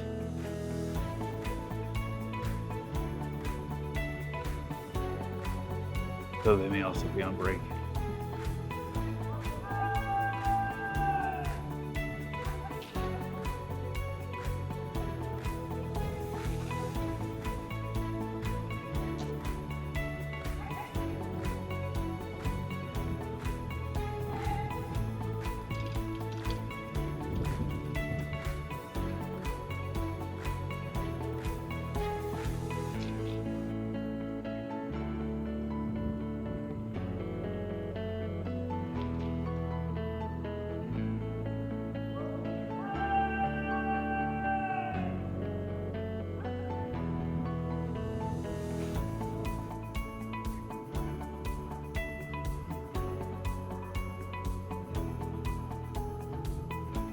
Alrighty then. All right. Walking around, walking around, walking around. Finally found what I'm looking for. Les Toilettes. No, I checked. Ned Stark is not in there. I don't know if this thing is supposed to be a moat at some point or just an additional wall buffer. Serious defense.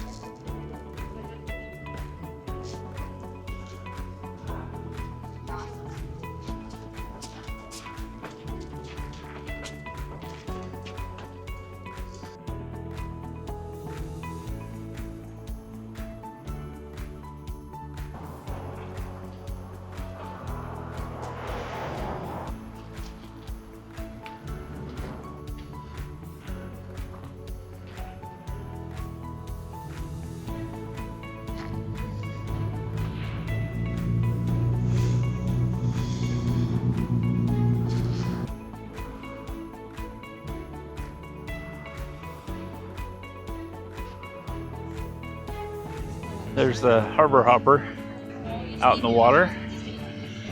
We're back at the boardwalk waterfront, not too far from the ship. There is my little lighthouse island across from my balcony. There's my Christina, and right beyond that is my ship.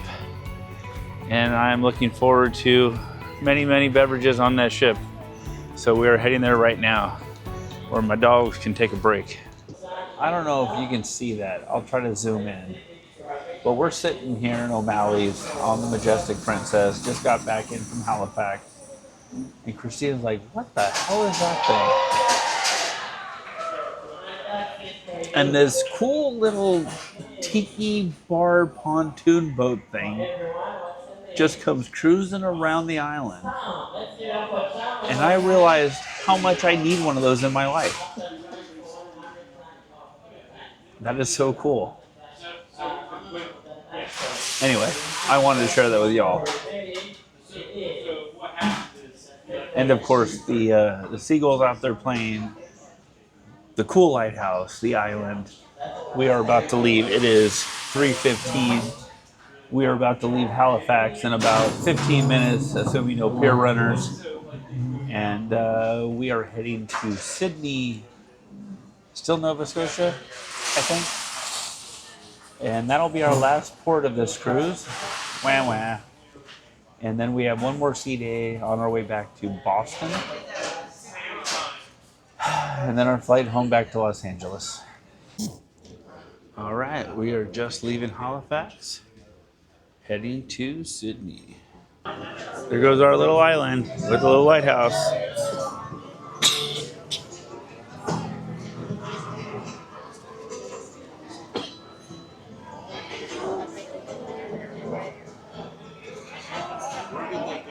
People out on their balconies, enjoying their aft balcony and their sail away.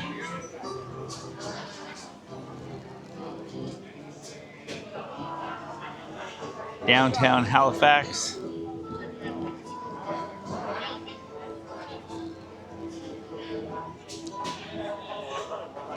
So there's the artwork right there with the bent street lights right there.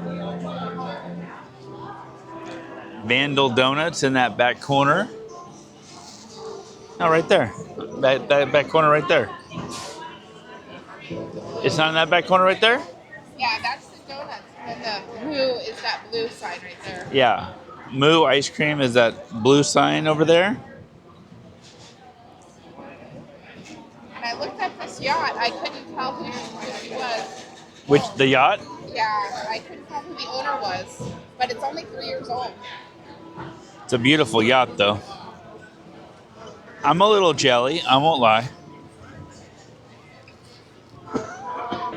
Let's see if we can see the Citadel from here.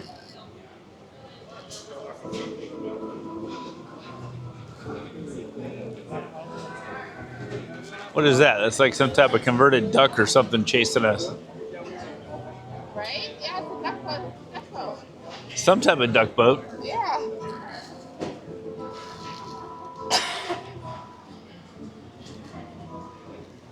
Oh yeah. You can totally see the Citadel up there. Oh yeah, look at that.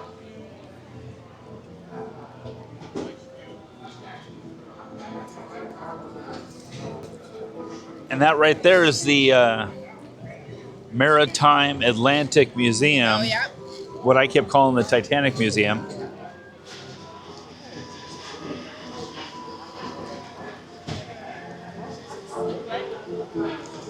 But yeah, up on the hill there, see the flag posts and the masts up there. Oh yeah, That's they had jet ski rentals right straight ahead too. Yeah, I was showing that to Rose. But up on the hill, that's the Citadel that we were up at earlier. I'm sorry, that I was up at earlier. Christina and April abandoned me, as we discussed on our walk up there. It's too hot, too much sun. Uh-huh. Anyway, I'm really glad I walked up there. It was a cool experience. I'm really glad I didn't walk up there. But it was a cool thing. I would think if you get an opportunity to go to Halifax, go to the Citadel. It's a cool experience, especially if you like history. We had a great time in Halifax. Weather was amazing. It's a little hot, but it's August. What do you want? I want not hot. Go to Alaska. Okay. Let's do it. Book it. Don't threaten you with a good time. All right, we got one more cruise port we're going to. We're going to Sydney. Never been there. Also Nova Scotia. And we got a little bit of wake we're kicking up already. These people are already partying on their balconies. And this bar is not the vibe. It's got a line. Oh, that's horrible. That's horrible news. Let's go find another bar. Let's do it. All right, we're going to go find another bar. All right, we're going to go find another one. Let's see where we end up. Here's another little lighthouse island as we're leaving Halifax on our way to Sydney. We're up in the Hollywood Conservatory. We just scored one of these cool little... Hi, April. Hi. We just scored one of these cool little... I don't know, I guess you could call them cabana bobbers in the Hollywood Conservatory. They're kind of cool though because they have TVs in them. Power, speakers. Normally curtains, but someone took those. What does that say? Art. Just some type of art. But yeah, I mean, just absolutely beautiful views and couches. I've got myself a 24 karat margarita over there. And the Yao Ming champagne bottle.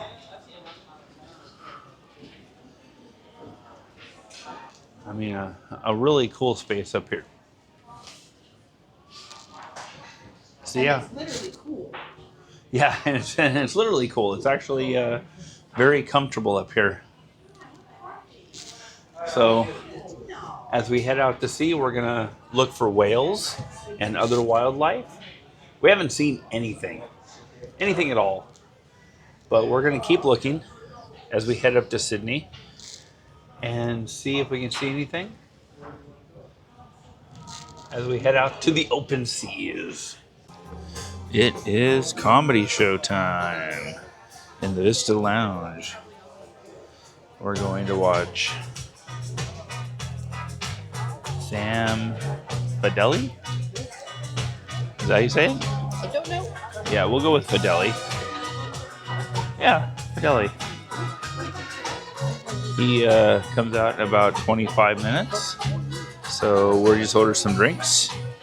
And yeah, we're just chilling out at sea, heading down to, or up to, Sydney, Nova Scotia. And Christina is doing some crochet. All right. It is the night of Halifax. We're heading to Sydney right now. We have a amazing full moon up there. I mean, just look at that. Look at that on the water. That is amazing. Wow. Just wow. Anyway, going to bed. Going to wake up early tomorrow morning and walk the ship, do a ship tour, and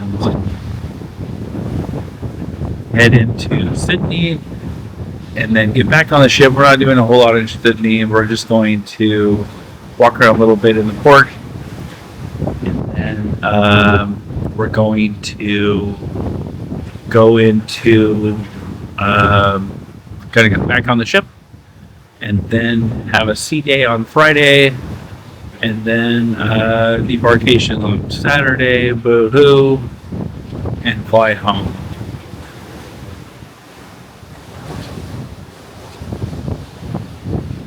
Wow, what a beautiful night.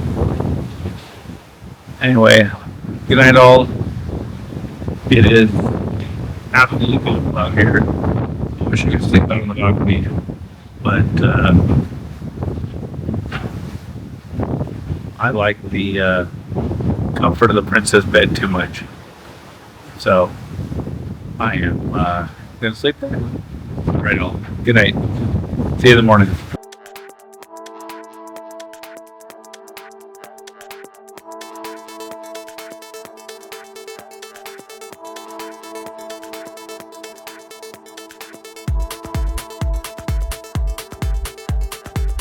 Good morning. We are coming into Sydney, Nova Scotia. And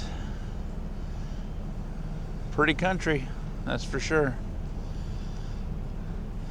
Definitely seeing stuff down in the water. Those are just birds right there. I think we've seen some seals or sea lions as well, but I haven't been able to get anything on video yet.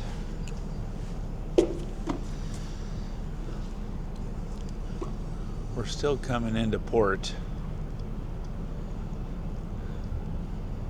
It's a little nippy out this morning, a little chilly, but beautiful country. See the farms out in the distance there, but I don't think this little cove goes in very deep, so I think we're going to be docking fairly soon. So I wanted to come up here on deck and see what we could see. I think I'm going to try to head to the other side of the ship and see if I can see anything else. This looks a little bit more industrial over here. Somebody said they saw a whale, but I'm dubious.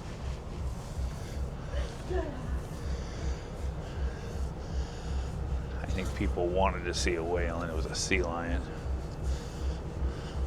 I'm happy to be proven wrong. It sure looks like it could be a cruise ship dock right there. If so, not sure what's in this port, but it doesn't look like there's a whole lot for walking to. Guess we'll find out soon enough, won't we? I will say also it's quite a bit warmer over here on the sunny side than over in the shade. Oh yeah, there's something over there in the water. I still think it's a seal or a sea lion. There's several of them. I don't think they're birds. I think they're maybe sea lions. Not sure what's in that little field over there. It looks like half a wagon wheel. Maybe some teepees, I'm not sure. Maybe it's some form of shore excursion. Maybe it's some dude's farm. I don't know. See if we can zoom in later and check it out.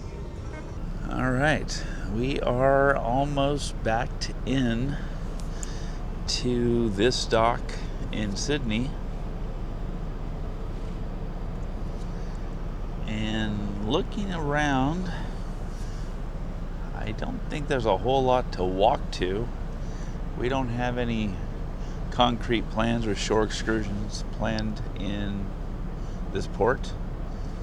We were just going to get off the ship and do a little exploration. So I guess maybe in that large building there may be some shops to go look at.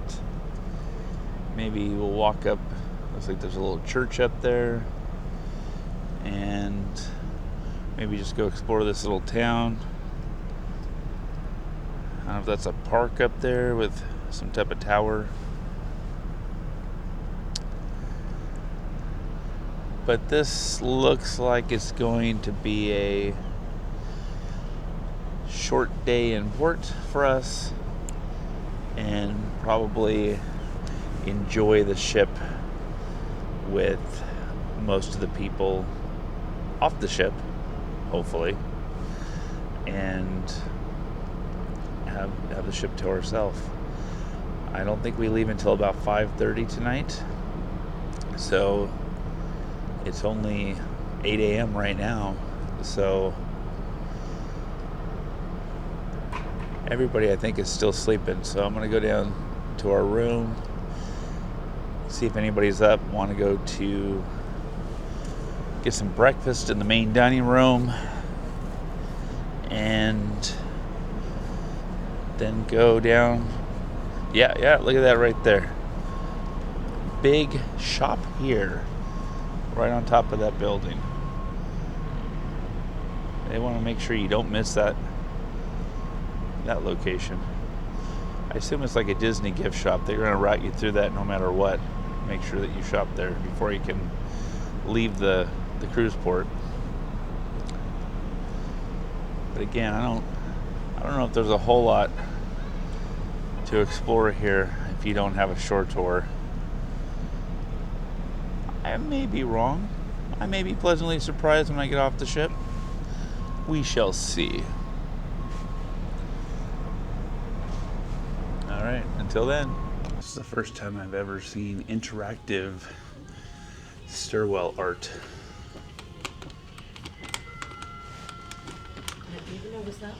Right? How cool is that?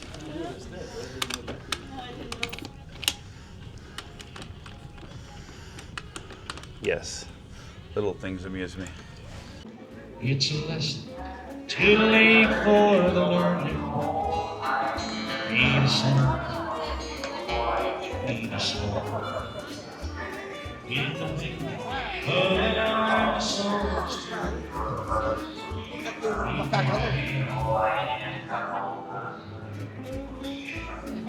are you going there be no trace? I could love you better, didn't mean to be unkind. The fiddle. Oh, you know that was the last thing on my mind. You have reason to plenty for gold. Yes, I know. Yes, I know. And the weeds have been steadily growing. Well, you know that was the last thing on my mind. As I there might be something. What are you making? A couple came to see me this morning and they wanted matching bracelets. Very cool. He's making matching bracelets for a couple. Oh, that's cute. Yeah.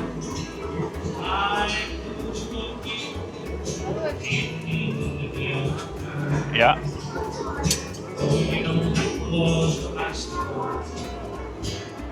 Right here off the ship. As I lie in my bed in the morning, a trace left behind. I could love you better, didn't mean to be unkind.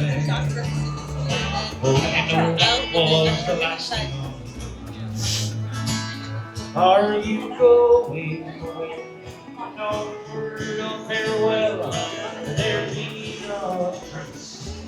So up there, if you can see those 3 workers on the balcony sanding the railing, one of those rooms is my room, because I was up there a minute ago and they were outside my room sanding the railing to revarnish it. So hopefully I'll have a nice revarnished railing when I get back to my room. Also looks like they're painting the white down there too.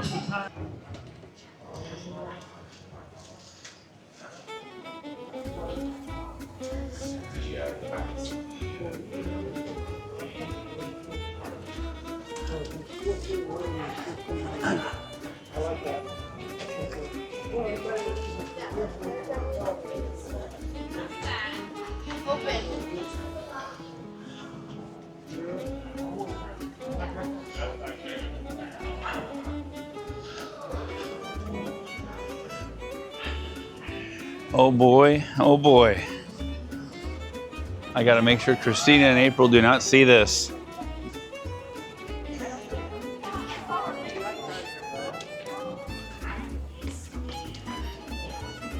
So I'm not sure why, but there is a giant fiddle here in Sydney. Stop touching your brother.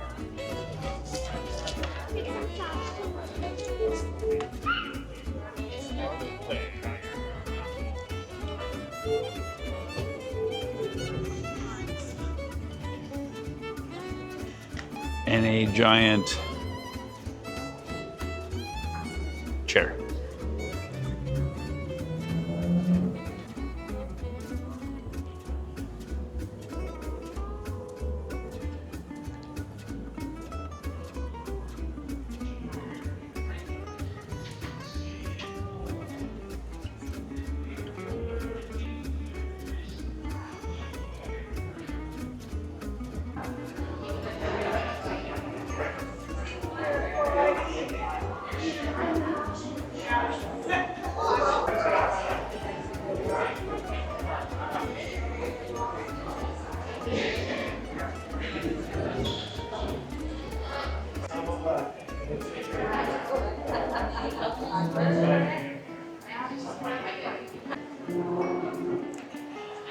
That's funny.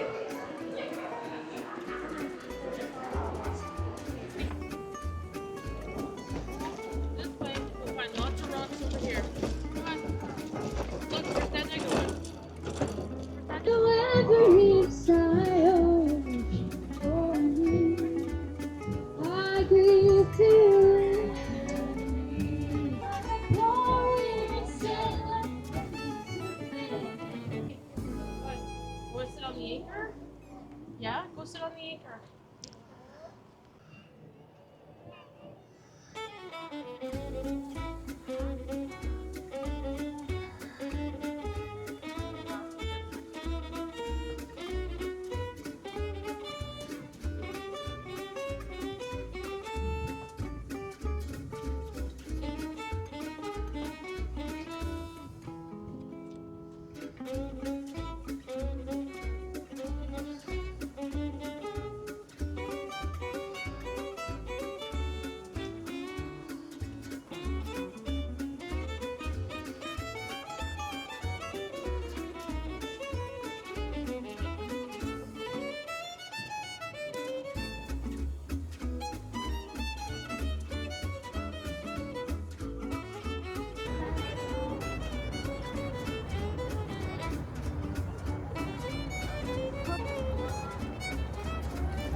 Here we go.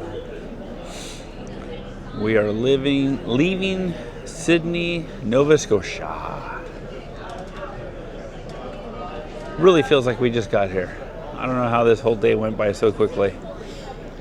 We went down there, spent some time walking around the town. That right there where all the umbrellas are is a tacos and tequila restaurant. It was closed when we were down there. I don't know, tacos and tequila in Nova Scotia? Doesn't sound right, but there's a part of me that really wanted to go there, and now it's open. Oh well, I guess next time. Anywho, we're out. We're leaving Canada and heading to Boston. Tomorrow's a sea day. And we are back to Boston after that. And then we fly from Boston to JFK in New York. And then from JFK to LA. And that's it. That's all she wrote. This trip's over. Until the next one. But we're gonna make the most of tonight. And tomorrow we're gonna have a great sea day. We're gonna chill. We're gonna finish exploring the ship. I did my my walkthrough at 5 a.m. this morning, and it was nice. Nobody was up. It was just me and the crew walking around. It was awesome. I really enjoy doing those walkthroughs. So I'm gonna keep doing those. I think they're as much for me as they are for you guys. Really a great way to see the ships early in the morning. I would recommend, even if you don't do videos for YouTube, it's a great way to see the ships. All right, we're out of here. We're leaving the dock, and that means all the bars should be back open again. So I think I'm gonna go figure out which bars I haven't been to yet and see what their specialty drinks are to make sure that I don't have any bars missed in my pub crawl across the Majestic Princess. You see that lighthouse over there?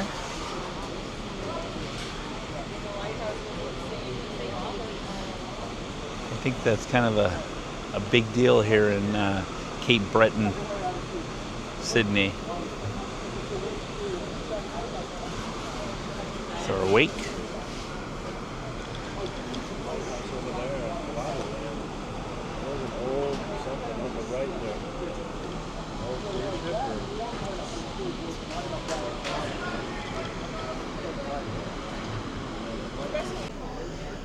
Not quite the White Cliffs of Dover, but still some cool cliffs. This is leaving Cape Breton Island, otherwise known as Sydney, Nova Scotia. I don't know why I have to say it that way, but you just have to, I think. And it is a beautiful evening. Perfect weather. The skies have been really, living in Southern California, when I see skies like this, I think smoke. So I don't know if there's wildfires near here, but it's been like this most of the week. So it has a very yellowish, smoky tinge. I don't smell any smoke though, so I'm not sure if that's what it is. But the cliffs are cool. You can definitely see right there the cemetery overlooking the cliffs and the ocean right there. Then you got houses and churches in the background. You can see steeples.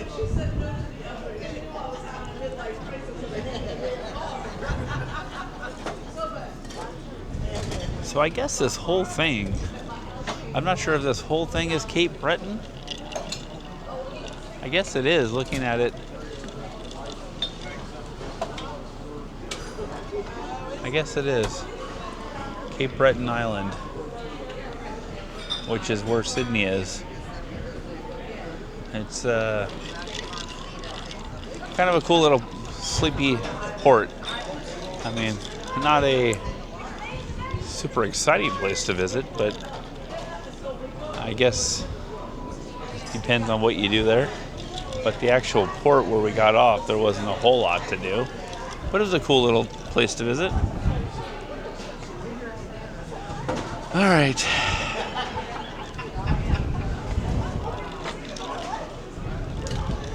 Just wanted to film these cool cliffs before we left land, most likely for several days, for a couple days at least, until we get to Boston. And then back to reality. The worst debarkation day. That is the Low Point Lighthouse at the very end, or very beginning, I guess, depending on how you want to look at it, of Cape Breton Island. And we are just now passing it. And that is our last point of land on this side. And I think we've already passed the last of land on the other side. So we're gonna head down to Bellini's now. That there's not much more to see up here. We haven't seen any wildlife. We saw no whales. I thought I saw a couple sea lions or seals this morning, but honestly, they could have been birds. I'm not sure. But I haven't seen anything this evening. So I'm gonna head downstairs to Bellini's and get a couple drinks. And I'm gonna relax and enjoy my evening.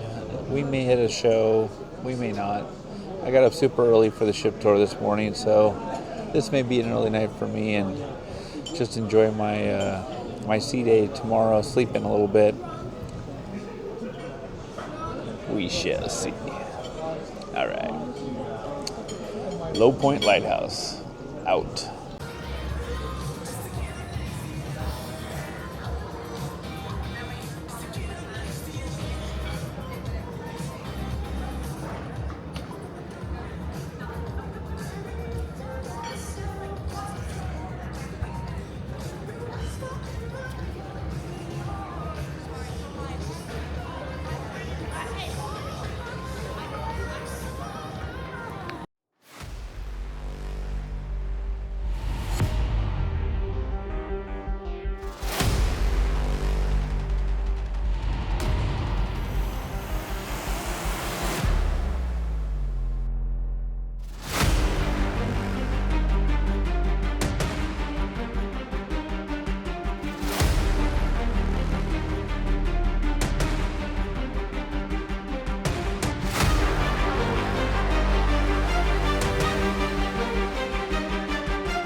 right, it is relatively early. It's about 9 o'clock. But I feel like I'm coming down with something. Pretty stuffed up. I don't know. Maybe because I got up super early this morning. I'm going to take some NyQuils and try to get some good sleep and hopefully conk it out of me. But tomorrow I'm actually super excited. I'm going to be doing a live for the first time with April from Crafting in the Night from the ship. So yeah, that should be exciting. I mean, it's a crochet channel, but that should be a lot of fun to partake in and be part of, and hopefully participate in some Q&A with the crochet community. So yes, I don't know much about crochet, but both April and Christina are major crocheters, so I guess I'm crochet adjacent, and I am looking forward to it. Again, I'm not feeling the greatest. It's relatively early, but I've been up since pretty early this morning when I did the ship tour, so I'm hoping some NyQuil and some sleep will kick it out of me. Also several Jack and Cokes, which usually helps as well. And then of course the sound of the waves, which never hurts anybody. So, good night all. We will see you tomorrow on our second and unfortunately last sea day. And yeah, see you then. Good night. I guess that's the fancy way to start your sea day when you're on a princess ship. Here I was trying to think if I should go to the Lido deck or the main dining room. They've got a whole fancy champagne breakfast out on their balcony. How cool is that? Now, is it a coincidence that both of them have it? Or are they maybe together? I don't know. That is where I dropped my mic before, though. And I lost my little magnet. This may be the wrong time to yell down and ask them about it. Oh well, I'm going to let them enjoy their breakfast. It is a nice sea day, though. A little overcast, but the weather's really nice out. No complaints here. It's just going to be a nice quiet day at sea. Came over to the Hollywood Conservatory on the sea day. It's about 11:30, and we thought we'd hang out back here, and it's closed for a wedding. And we just saw the wedding party go through here, but we thought this was kind of funny. They had a just married little scooter right there. So they just went around the corner. I didn't catch them in time, but thought that was kind of cute. But this is a pretty cool area. Be sure to check it out, the full ship tour that we're going to release. Follow your right to start off. Your fingering your partner. Let's try it again. Here we go. On 5, 6, basic, and go. 1, 2, 3, 4, 5, 6. Do it again. On 1, 2, 3, 4, 5, 6. Do it again. On 1, 2, 3, 4, 5, 6. One more time. On 1, 2, 3. All right. It is a sea day on the Majestic Princess, and we are at Bellini's Bar in the Piazza area they are doing some type of dance out there. What are they doing out there? Merengue. The merengue dance. Just got a little bit of footage of that. And our goal today is to hit all the bars on the ship. And that's a goal I can get behind. So we already went to the Hollywood pool bar where I got a 24-karat gold margarita. And we're at the Blaney bar now, like I mentioned. And we are going to get, let's see, I'm going to get a Jack Daniel's single barrel with a Coke Zero. And Christina is getting a Sicilian Sunrise Pantalones tequila? Really? I know. Wow. Okay. Orange, grapefruit, hibiscus, Romero Brito Prosecco, herbal butterfly tea, and orange bitters. I am impressed that she's getting that. Yeah. See if we can capture her face when she tries it. Yeah, it is definitely busy for a sea day. It's a little chilly outside, so a lot of people are inside. So, yeah, after Bellini's, we're just going to keep crawling around and trying different drinks. It is about noon right now. So, huh? It's cruise legal. Yeah, it's totally legal for drinking. So, we're going to have a great day. It's only going to get better as we go. And we're bringing you along with us. We are at Bellini's, and Christina just got her Sicilian Sunrise. And with tequila, which she does not like. So let's watch as she tries this. No pressure. You can turn, go roll it. Okay? If you're following the right-hand round, you'll follow it. There's not really a tequila taste, but I can't really taste the other fruit flavors either. It's okay. I don't think I'd get it again, but it's a classic Bellini, so I had to try it. And I got this Jack single barrel with Coke Zero. I don't even need to try it. I know it's going to be good. So I just went over to the casino bar, and I was looking at some unique drink that they had over there. And I saw that they had something called the Spellbound Collection that, interestingly enough, they said is from unique to the Sun Princess, but they had two drinks, the Genie and the Magician. And the Magician has tequila, unicorn tequila, and mezcal, and serrano peppers. And I thought, you know what? This sounds like something I'd like to try.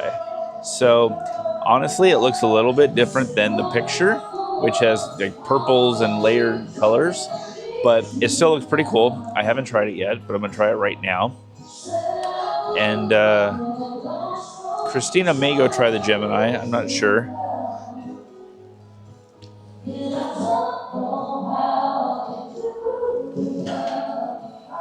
Ooh. Yeah, the mezcal and the serrano peppers.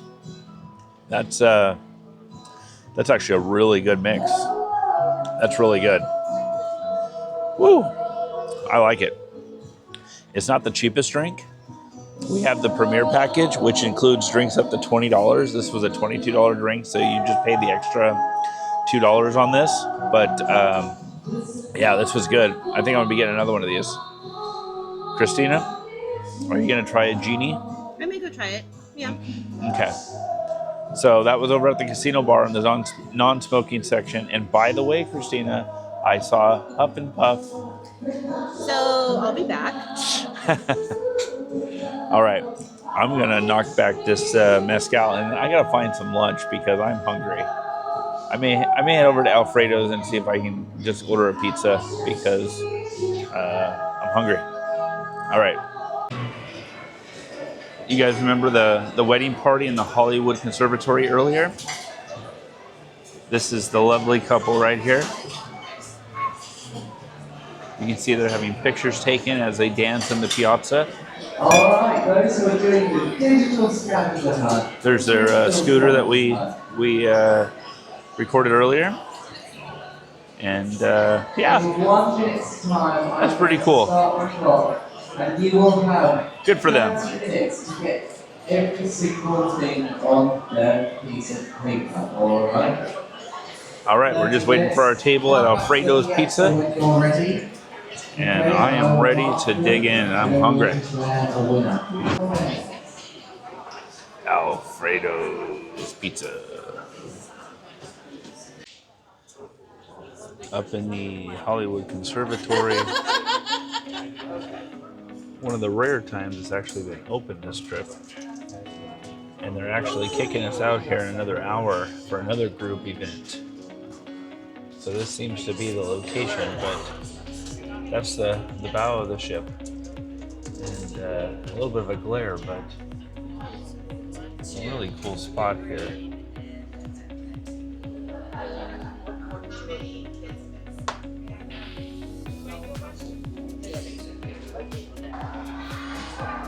So they're closing the Hollywood Conservatory again for a private event, but they put all the games that are normally in there out here by the side.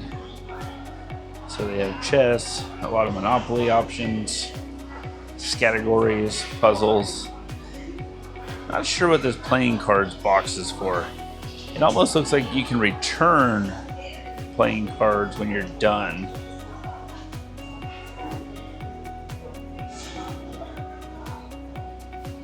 Kind of interesting. But yeah, so if you want to go around here somewhere and take a Monopoly game and play some Monopoly, you can certainly do that and then just return it here when you're done. Kind of cool.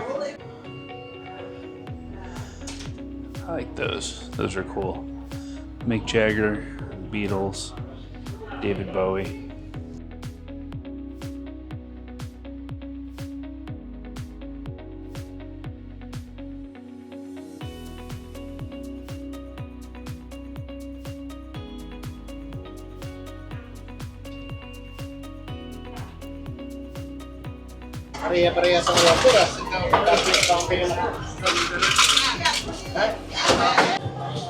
Up on the Lido deck. Just went to the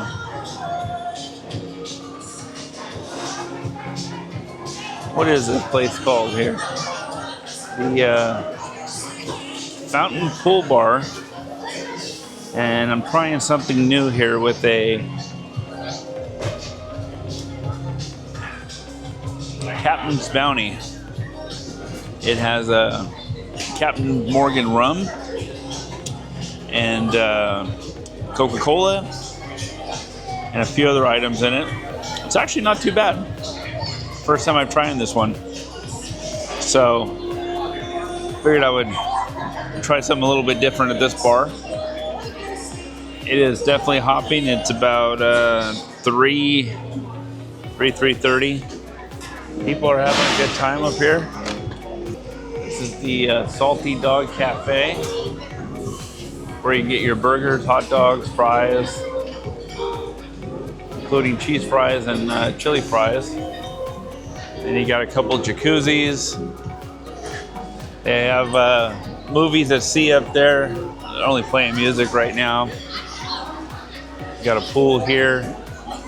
In the center is a fountain that plays kind of a Bellagio style water fountain show to music at different intervals.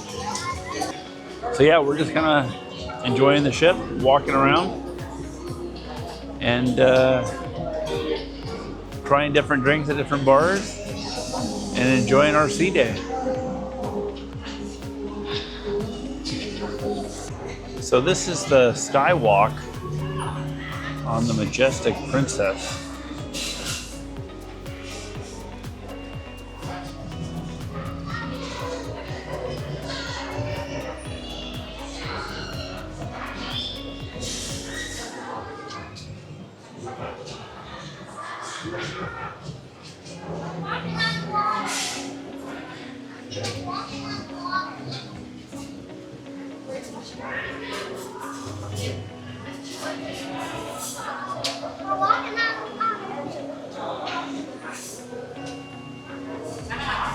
And then you can also see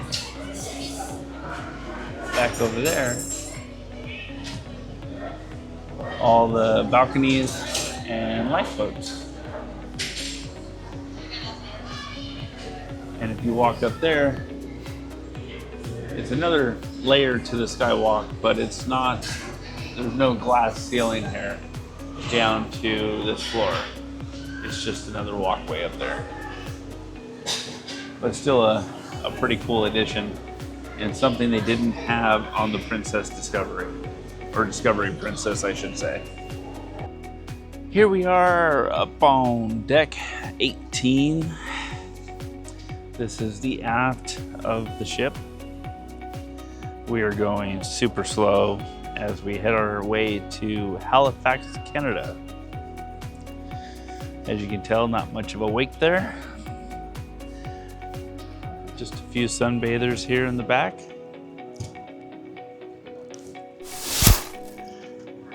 The sun is trying to peek its way through. It is just now starting to come out about 3:30. And it is warm. It's not cold, not hot. It's comfortable. Up there is they call it the greens. It is not a true mini golf course. We'll go up there in a minute. It is at best a putting green.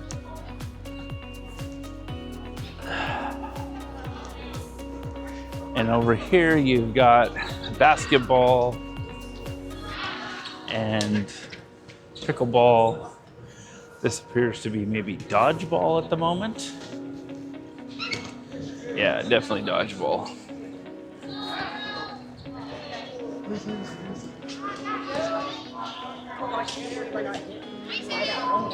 That is not all.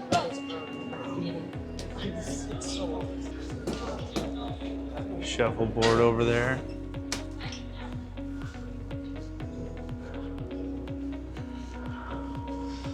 And that down there is for the kids club, which is sealed off from us. That looks like a little track for them to maybe run their big wheels around.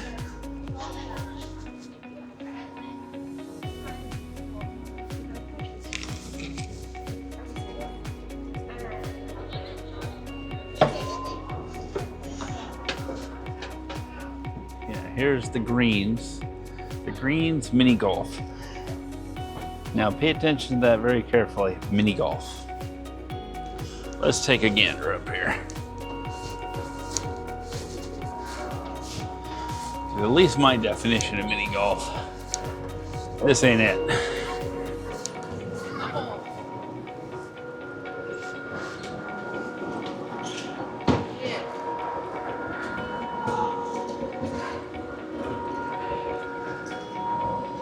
This is at best a putting green.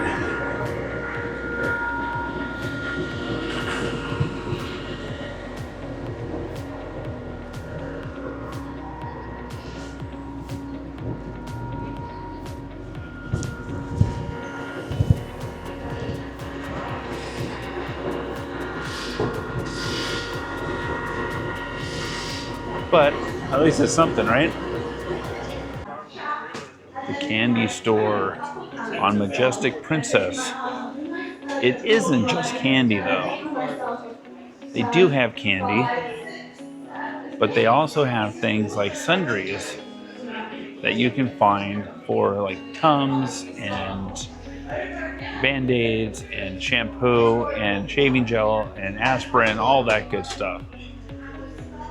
But of course, they do have candy as well. So they have the candy bar, all kinds of poofy candies, regular candies. And then you can kind of build your own candies. And then chips, Pringles, and more.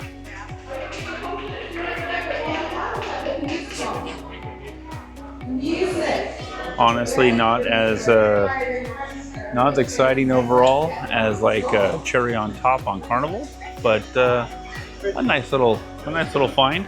Nice little find on the Majestic Princess. So something else about these royal class princess ships. The main atrium, right now they're doing like some line dancing in the atrium, the piazza, if you will. There are 6 elevators. There's one over there by itself, and then there's one over there by itself, and then there's 1, 2, 3, 4. If you press any of these buttons, it does not light up that one or that one over there. It will only light up these 4. You have to do those other 2 individually as you walk up to them. So you technically have to hit 3 separate buttons to click to try to get these 6 elevators, instead of all of them going at the same time. Yeah. So to me, that's kind of a poor design. Christina got the frothy fingo with a missing banana. And I got the hot pants from the Good Spirits at Sea Bar. That's the hot pants right here. Hot pants margarita that has agave and jalapeno and pantalones tequila. And what does yours have? Oh, I don't know. I was missing some ingredients. It's okay. We got Bacardi rum. Bacardi rum, espresso liquor, and maple syrup. And espresso. Espresso, and a touch of spice. Oh. Okay. Pouring a bottle of nitrogen. Nice. Okay, after put some cinnamon on top. This garnish is coming after the night garnish. We try this cocktail with a lot of spirits and other forms, because that we need to do when we create a cocktail, just jumping with the ingredients and at the same time the flavors. So it was a straight idea to make a white becoming a drinking glass straight. So after we taste so much, we come back home like that, like that, like that, like that. And after we go, straight to the bed again. This here is our key lime wine from Key West. Yeah! The next cocktail is my favorite one, is coming from Yucatan, and today I have a special for you. And that one will be our Sandía and Fuego. For the people who don't get the Mexican don't have in time, I have here a short video to show you that.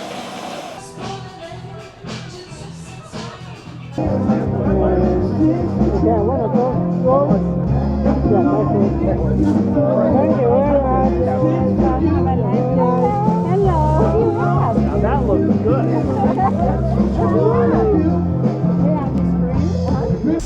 Now I'd like to share with you the total number of guests that are currently sailing on the Majestic Princess. There is 3,958 guests on board. Out of that number, 2,147 of them are on their very first Princess Cruise. Wow! Did any of you take a first-time cruiser with you this sailing? Yes. No one. No. Guys, I've got 20 more years to keep working before I can retire, okay? All right. So we also have 851 gold members. There are 317 ruby members. Now I'd like to hear, by a round of applause, who we have more of in the room right now. Where are my platinum members in the room? All right, I love it, I love it. There are 368 of you currently on board. Now let's see if my mighty elites can top that. Where are all the elite members in the room? Woo! Small but mighty, all right. In Jamaica we say little but talawa. So small but mighty. There are 271 elite members currently on board. Now, ladies and gentlemen, at this time, I'd like you to help me with a thunder round of applause to welcome the master of our vessel, our captain, Paul Slight.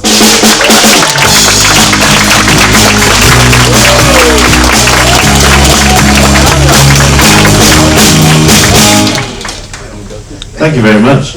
Well, a very good evening, ladies and gentlemen. How are we doing this evening? Good. Enjoying the cruise so far? Yeah. Yes. Had some great comments on the door saying what a great job I do, but it's not me. It's all the wonderful team we have on Majestic Princess. They do the hard work. Well, guys, I just take all the credit. So, did you enjoy Portland? Was that a nice spot? Yeah. The first port in Canada. I'm in Halifax tomorrow. We're looking forward to that. We've managed to boot the Queen Mary 2 off the dock. So we've got it. Yeah, that was good, huh? So no tender service, no shuttle tomorrow, so it should be a nice easy day. So there we go.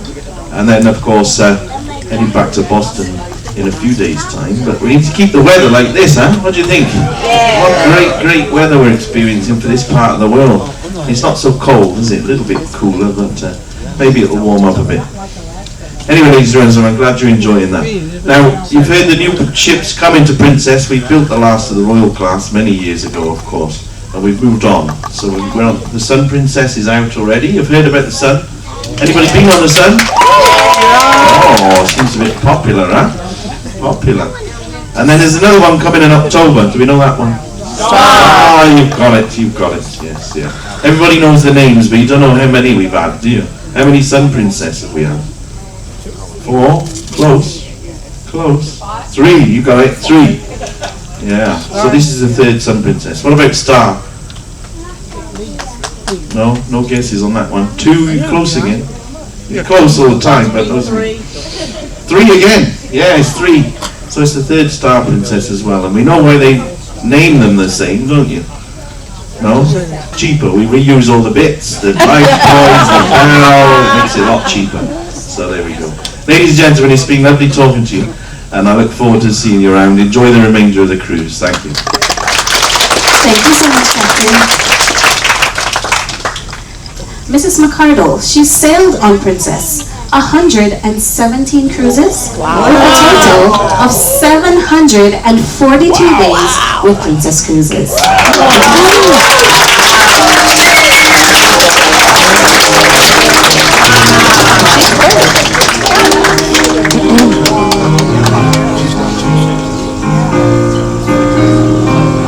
And our second most traveled, Miss May, she cruised on Princess 78 cruises with 771 days.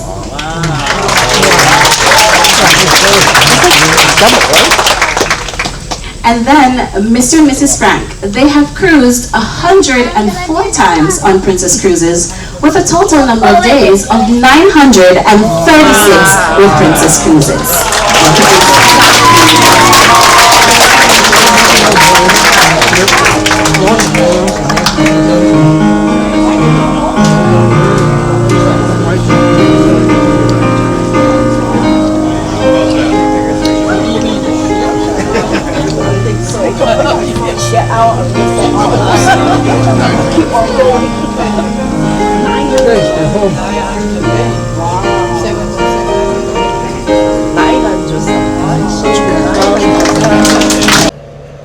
We just left the Captain's Circle party and thought we'd come outside and get a little fresh air.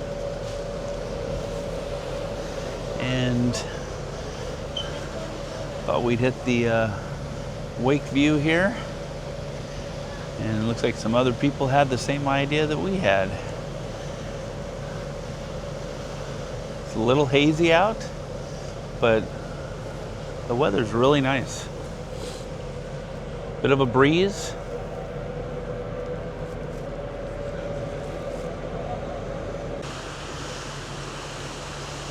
Look at that sunset on the aft of the ship.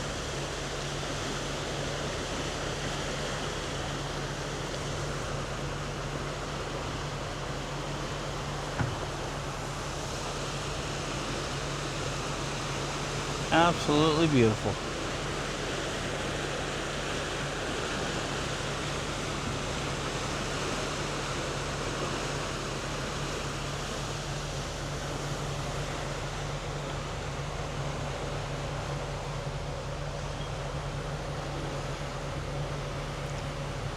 Howdy, howdy.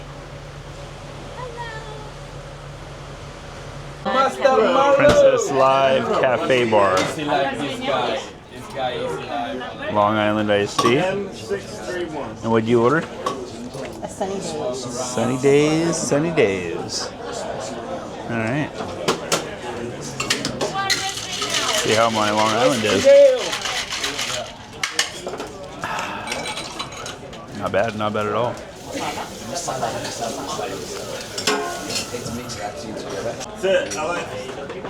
This is a sunny days. We just came from the Captain's Circle party and we stopped by the Princess Live Cafe and I ordered a Sunny Days, which has Tito's vodka, mixed berries, basil, and some Betty Buzz sparkling lemon lime. So we're gonna go ahead and try that.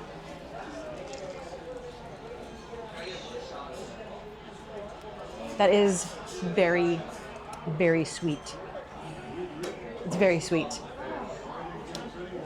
Is it too sweet? It's not my favorite.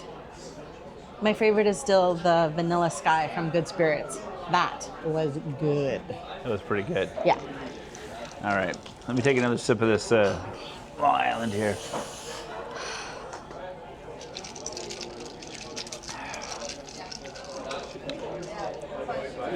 It doesn't look Sunny Days.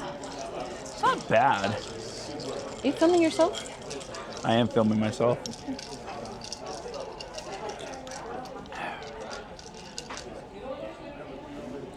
Yeah, it's not bad. Not very strong though.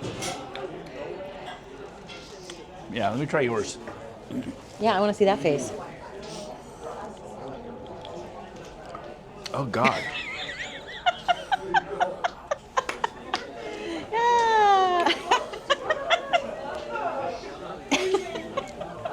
Sunny Days is a hard no. Ugh. And he's in it because somebody dropped out. So I said, well, I'm not going to do it. So he's here. He's your activities manager in charge.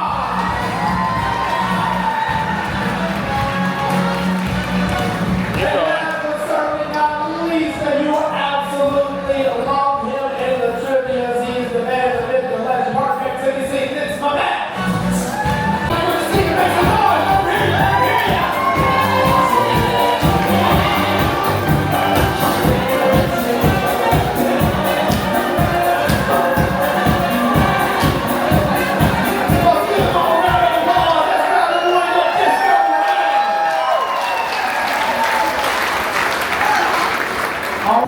The couple in this round eliminated from the Do You Want to Dance competition. I want you all to give them a thunderous round of applause as they do head off. The eliminated couple is couple number 2.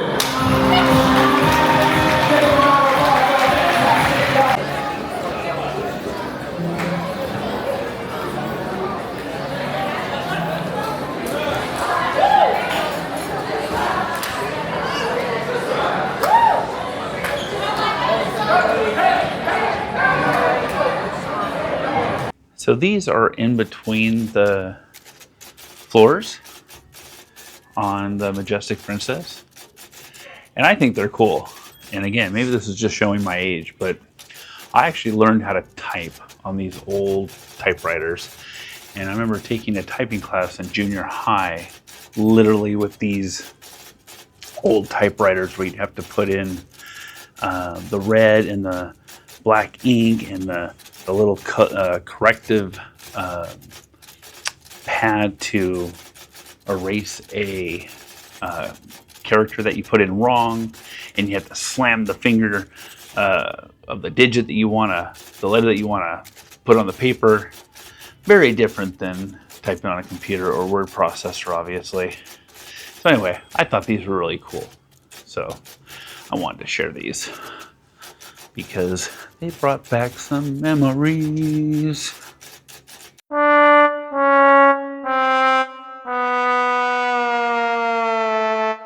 Right now?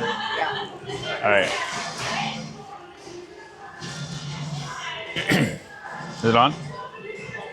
Okay.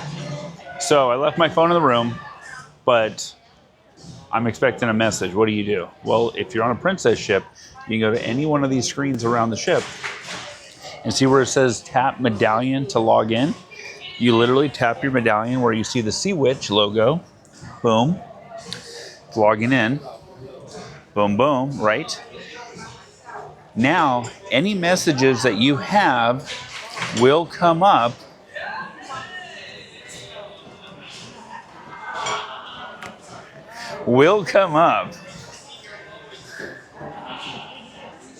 Try again. So you go to any one of these screens around the ship, usually found in the elevator lobbies. You find the Sea Witch logo, tap medallion to log in. Boom. It's logging in right now. And then your message, obviously, will just pop right up here. There it is, right there.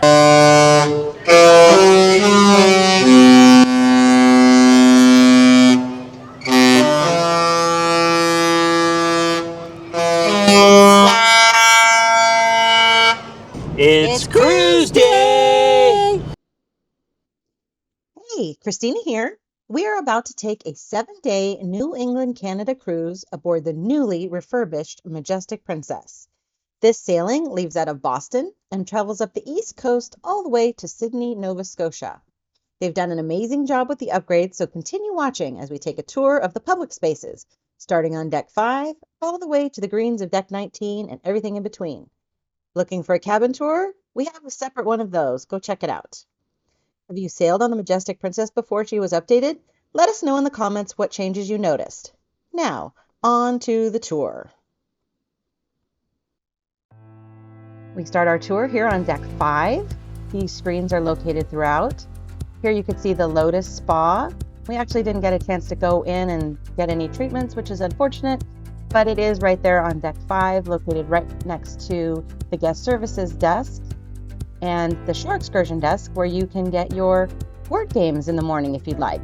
They don't require internet, they're on paper and pencil. So you can grab something to keep you busy. You can also go to the shore excursion desk where you can get shore excursions for your stops, or even if you just need transportation to the airport at the end of your vacation. There is always someone at guest services, even at 5:30 in the morning, 24 hours a day to help you with whatever you need. Questions about your rooms, the ship, anything they can help you with. Over here we have Sabatini's, which is an Italian restaurant that does cost extra. They serve Italian food. We also did not get a chance to eat there, unfortunately. This opens up into the beautiful piazza. Oh, here we have a picture of the godfather of the ship, basketball star Yao Ming. The International Cafe is open 24 hours a day as well, and they have different snacks. They swap them out different times of day. They have breakfast foods, lunch foods, little sandwiches, sweet treats. It's a fun place to stop by. Right next door is the coffee shop where you can order your specialty coffees. The piazza is just beautiful. It's gorgeous. It's 3 stories with this gorgeous art, lots of seating. There's so many activities that take place there. It's very active. Over here we have the Good Spirits bar, which we actually spent some time in on this cruise, which I was very thankful for because I discovered my brand new favorite drink, which is called the Vanilla Sky. Apparently it's only available after 5 because it's on the special menu that they have, but I highly recommend you ask for it. It was delicious. I'll have another video that explains more about what was in it. I don't have that right now, but there's so many little comfortable seating spaces, and you can hear the music that's in the piazza, but you're kind of off to the side. Bar service in there, and again, they have a bunch of different drinks that you can try. This is one of 3 dining rooms. This is the Symphony dining room. All dining rooms serve the same menu, but they have different seating options if you want traditional seating, meaning the 2 seating dinners, 5 p.m., 7 p.m., whichever, or you just want to walk in. Those are the only differences in the restaurant, is how you get seated. This is the main elevator bank, which also has the panoramic lifts. It's a pain in the butt though, because you push one button, it does not control the 2 other elevators that are the panoramic lifts. So you have to push like 3 different elevator buttons to call an elevator. Just keep that in mind if you want to go up or down. You have to push them on all sides. Just push all the buttons. Over here we have the future cruise desk, where you can go and book your next cruise, because there's no better time to book a cruise than when you are already on a cruise. Strike while the iron's hot, I say. And they usually offer good discounts or onboard credits if you book onboard. And there's someone here who will be able to assist you and walk you through the booking process and what options you have. This is a little candy store. I didn't find they had a lot of candy per se, but they also had your sundries if you forgot aspirin, sunscreen, whatever. They have a little section of that in there too, but they had a lot of chips and crisps and some different candies. The lounge if you're in the mood to buy some jewelry. I actually didn't get to go in there, but I assume that's a little lounge where you can sit and discuss your jewelry purchases. O'Malley's. This is a fun bar. It's Irish themed. They have a piano. They have a band every night that plays some awesome Irish music. You can sit in these super comfy seats right next to the ocean. Having an ocean view on deck 5 is amazing. But they serve food, which isn't an extra cost. It's considered a casual dining establishment. And they have burgers, fish and chips, traditional English fare. And it's like a fun little place to go if you like that type of environment, which I do. I love the Irish music. And obviously lots of different whiskeys there if you like. Just a fun place to hang out. This is Alfredo's, which is considered a casual dining restaurant, meaning they do charge extra for it if you don't have one of the dining packages. They serve different kinds of pizzas. They have a calzone, salads, and your traditional tiramisu desserts. The food was okay. We found the service very lacking. It was not quick service, even a tiny bit. It took forever, which was unfortunate. So we didn't even stay long enough to get our dessert because it was taking too long, which is unfortunate. Again, the food is pretty good. They actually make your pizzas right here. So you can watch them being made in the ovens right there and preparing everything for you. And there's lots of seating, but again, we did not experience good service at the time. Maybe your experience will be different. Let me know if you had different experiences. The art gallery. Every ship we've ever been on has a Park West art gallery. I'm not sure how cruising and art auctions got together, but they're a staple. And it is fun to walk around and look at the different art. We are guilty of purchasing some art. We have some art hanging in our house that we've gotten on ship auctions. So I can't say they're a complete waste of time because obviously they work. And if you don't live somewhere where you have easy access to gorgeous art, then maybe this is a good thing for you. I believe they can ship your items home, so don't think that you need to pack a big 20 by 30 art in your luggage.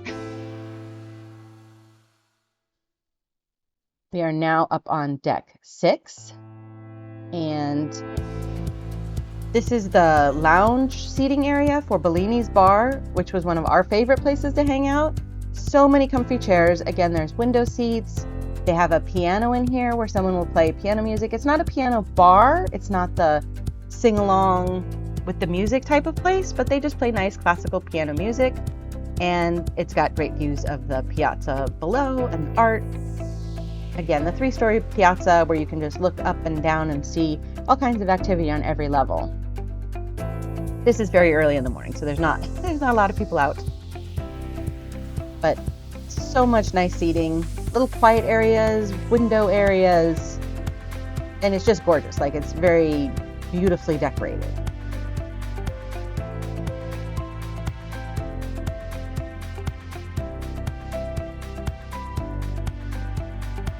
This is actually Bellini's Bar proper, where the bar itself is, and there's some seats that you can sit there. Obviously the seats don't look as comfy, but they do offer a better view of the piazza below. It is right next door to, it says the VIP casino, but this is the non-smoking casino. It's much smaller. They're very spread out, the machines. There's no tables in here. It's just some machines, but there is a full, beautiful bar. That's the entrance to the main casino. We'll go around there in a minute. But as you can see, there's plenty of space between the seats. It was never felt crowded. So much open space, and again, no smoking. So if that bothers you, but you still want to gamble a little bit, this is a great option for you. Over in the corner, there's a fairly large seating area as well. And we saw a lot of people playing their own, card games there. Just, it's a nice place to hang out, smoke-free, but in a casino type setting. Beautiful furnishings, again, near the windows, so you can get those gorgeous ocean views. I also liked hanging out here. Had a lot of cool hangout spots. Right outside is the Captain's Arcade. It is quite small for an arcade, and it is all games that you just play. You don't earn tickets, so there's no prizes to collect. There are claw machines, so you can win a prize, but it's not like some other cruise ships where you can play a game and earn tickets and then turn those tickets in for a prize. It's just, here, play a game, or here's a game of chance where you can try to win something. But it's not very big, but if it's what you want to do, it'll scratch that itch for you. This is the lower level of the Princess Theater where you can come see shows. We did not get a chance to see any shows in here, but they have a lot of variety of shows. They have magicians and illusionists in addition to big, traditional theater shows, plays and musicals and things in here. This is the main casino. It is, we were almost in port already this morning, so there's no one in here. The casino is closed, but this place can be very, very crowded. You will often find people sitting at the tables or at the slot machines waiting for it to open. They stake out their favorite machine. So I didn't get to play in here. I mostly stuck to the non-smoking casino, but as you can see, there's lots of different machines as well as table games. They have a list up there about how many points you need to earn certain perks for being part of the casino club. You'll have to look more into that if that's something you're interested in. I don't gamble enough for that to ever matter for me.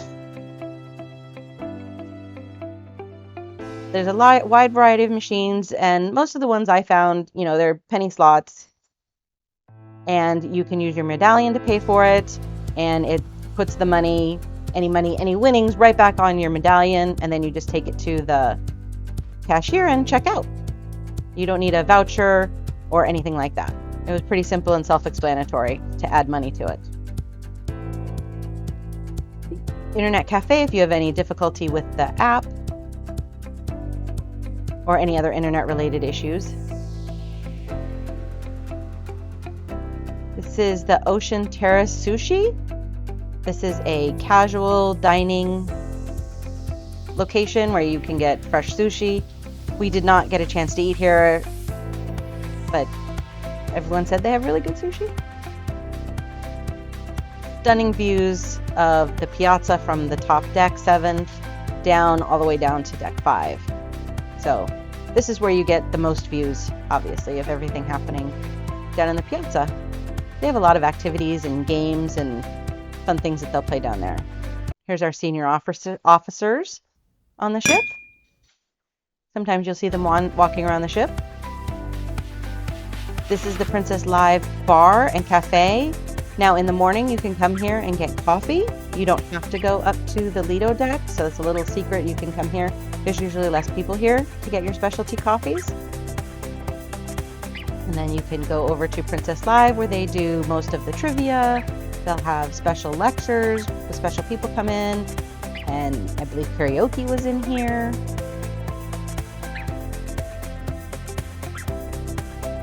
Fill in the blank. Yeah, all sorts of different fun games, activities. You could sit outside so you don't have to be inside. And of course, the Love Boat was a TV show featuring Princess Cruise Line. So there's a photo of their honorary star on the Hollywood Walk of Fame, which is pretty cool. A lot of art around the ship. And one thing I like about this ship is that there is so much seating just everywhere. You can find a seat to hang out almost anywhere. Some ships we found that to be very lacking, and certainly comfortable seating. But look at these couches with pillows and little tables, and bar servers will come through here. So there's lots of places for you to, you know, we call it posting up, and just hang out with your family and friends and do whatever makes you happy. For me, it's crochet. I'm usually crocheting in these areas. But this is the entrance to the Crown Grill and Bar, which is the main steakhouse on board. They have steaks, lobster, really delicious food. It is at an extra cost. It's considered specialty dining, but there's a full bar here for before dinner drinks or after dinner drinks, and you can go and get a table. I suggest making reservations beforehand because it does fill up because it's pretty popular. It's very good food. Look at that table. If you have a big family, that's an amazing place to sit and enjoy your steak. But lots of different types of seating, and again, there's window views. Well, those are fake window views. Hoodwinked. Photographs, New York City. Anyway, it's a fun place to come and eat, and I do recommend it. Right outside, if you go down a little bit, is where Princess Photo is. This is also where you would go if you want any accessories for your medallion. You want it on a bracelet or a different kind of lanyard or a necklace or whatever. They have different options there. The Vista Lounge is at the far end of the ship, the aft end, and this is where they do comedy shows and other shows, other presentations, but this is where the comedian was. There is no bar in here, but they do have servers walking around that will help you. This is also where we did our immigration check when we were leaving the ship. It was set up a little bit differently then. This is one of my favorite parts. You can go outside the Vista Lounge and you're right on an outside deck. Deck 7, so it's fairly low to the ocean. Some great views, great sounds. You know, the ocean is an amazing soundtrack to most things. This is a little smoking area, I believe. Again, it is aft on the starboard side on deck 7. So if you wanted to come down here, you could, but just be aware that this is also a smoking section. What do you think of the ship so far? Are you ready to book a cruise? We are travel advisors and can help you book the vacation of your dreams. Email us at travel@lidohoppers.com and we'd be more than happy to help you plan a vacation that's perfect for you and your family.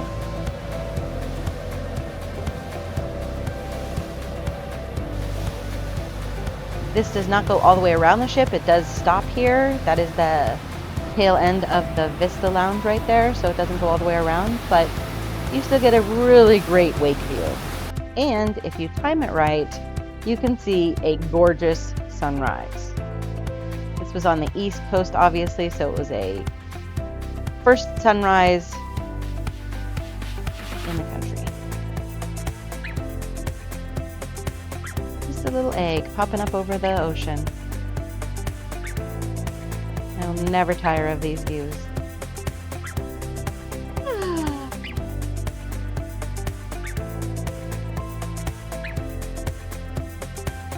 Take a walk towards the front of the ship along the outside on this little walkway here.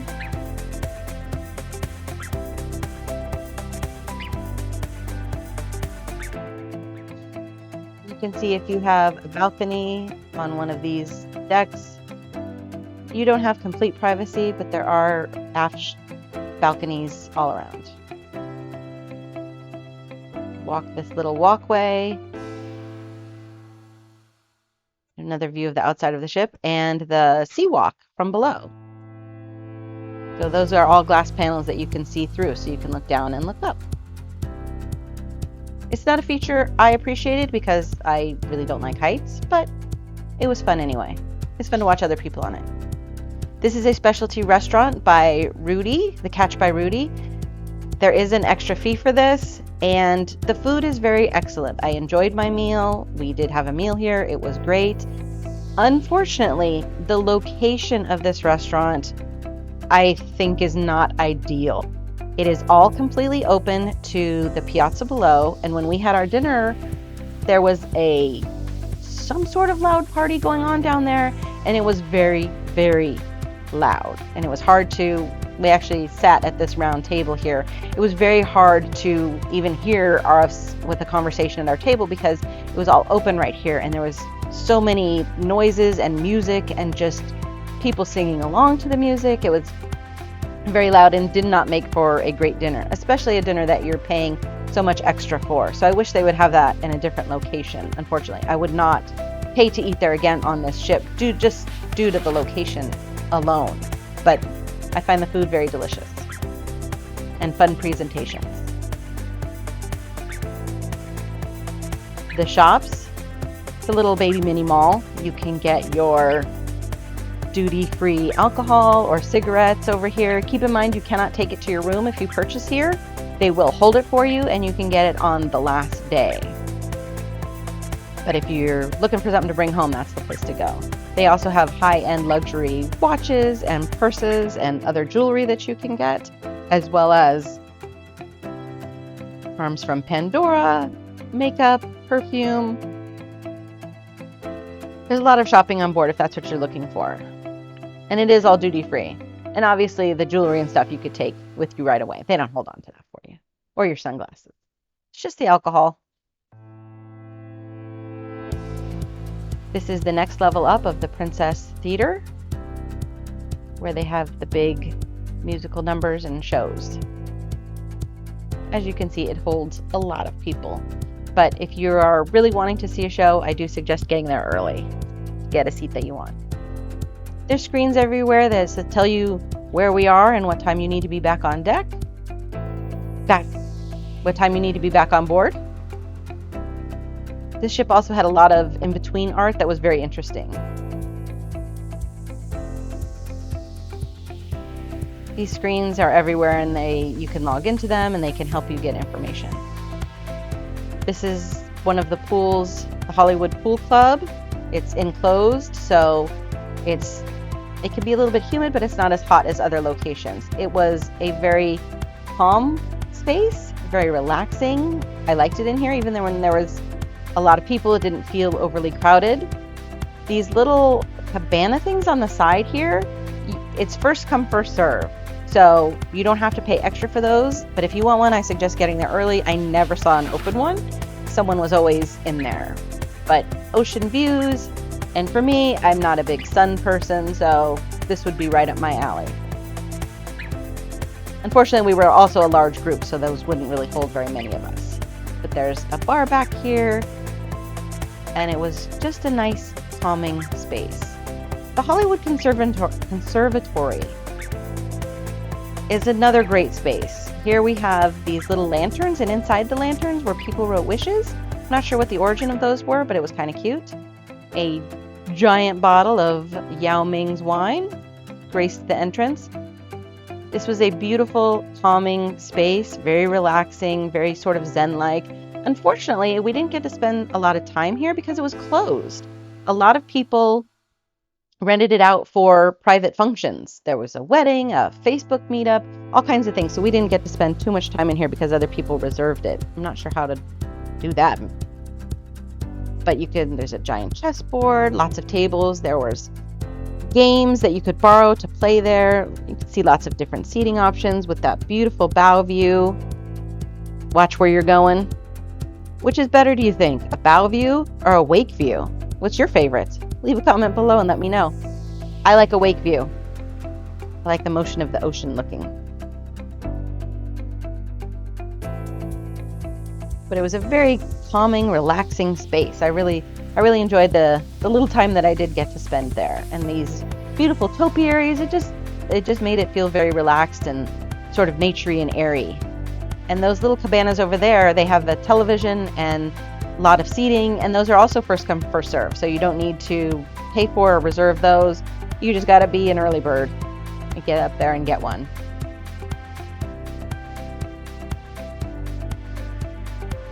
Beautiful sculpture. These are some of the games that you could borrow and play there, which I think is always a nice touch. On the right here is a beautiful pictograph of, obviously, the world. You can see the big map there, but that whole thing is made up of a bunch of tiny little pictures, which never ceases to amaze me. I don't have the vision that some people have to be able to put this together, but you can see there's all sorts of little tiny pictures of different things, and when you pan out, it's a big picture. Sun's coming up a little bit more now. This is more of the conservatory pool, the other side. Just kind of walking in a big horseshoe right now. But so much seating, and for large parties, if that's what you're traveling with, or small parties. If there's just two of you, we can find a little quiet place for two. You can come outside. There's usually more seating there. For some reason, they have them all corralled up overnight. I assume people will be out soon to place those. But even just outside on the open decks, it's just a gorgeous ship to walk around on. I really enjoyed my time there.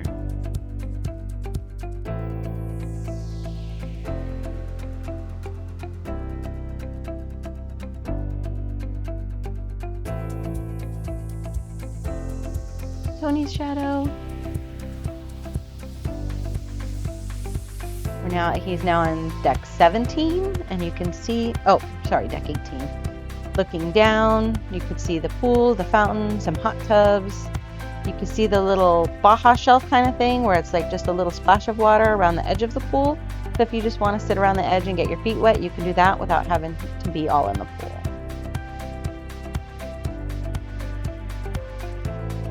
Lots of large open decks for you to walk around, enjoy the view. That is the fountains right there, and they do have fountain shows, kind of like a mini Bellagio set to music and lights. That's pretty cool. We'll post a video of that later too. We got some of that on tape. This is down from the sea walk. That's where Tony was standing earlier. This is the very top of it. This is not the one with the glass bottom. That's one level down, so it's 2 levels, whether you want to just go out over the ship or have the glass below your feet. You have options. I chose neither option. That's just me. This is the round pool that also has that little splashy zone around it if you just want to get your little feet wet.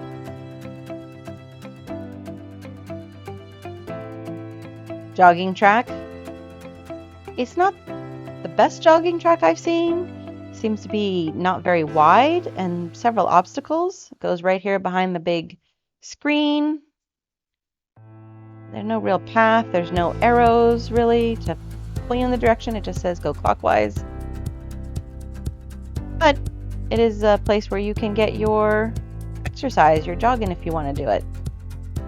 I also found it a little awkward at the end. It sort of meets right up with the big basketball / pickleball courts. So you kind of have to walk through them, which I thought was a little odd.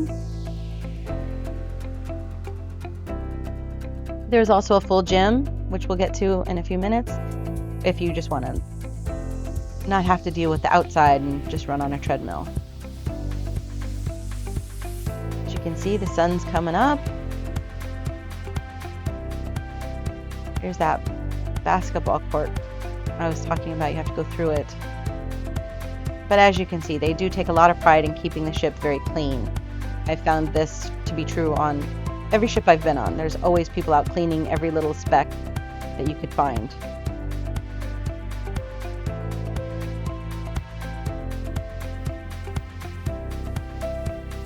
Up to the last deck, deck 19, the greens. Mini golf? I wouldn't call it mini golf. It's like a little putting green. You can just hit a few balls around. But it's nice open space for you to go and enjoy the fresh air and the ocean views. Always keeping my eyes out for whales and dolphins and whatever else might be out there.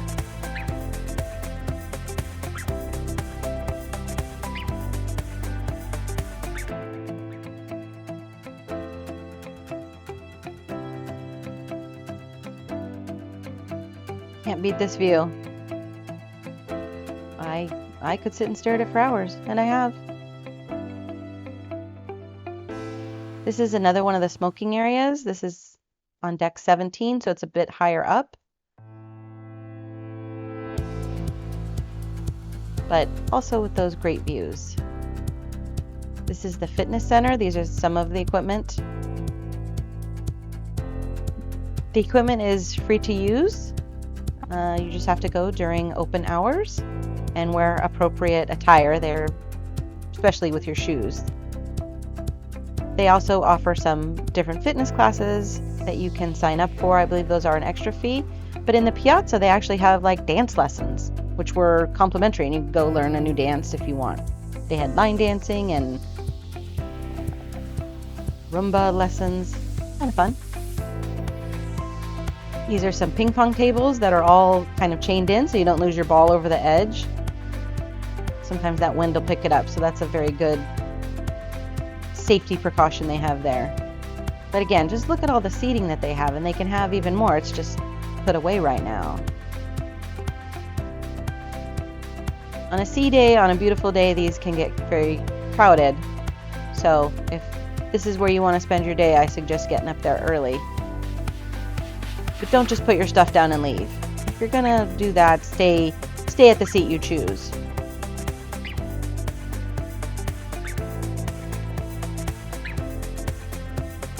This is the deck 16 where that pool is. You can see how it's just a little foot splash of water there. Again, so much different seating here. You can sit and have lunch, a snack, just sit at a table, sit in a lounge chair. This is the Swirls ice cream where you can get soft serve cone, or if you're feeling fancy, they have big sundaes, which are an extra fee, but they're quite fancy.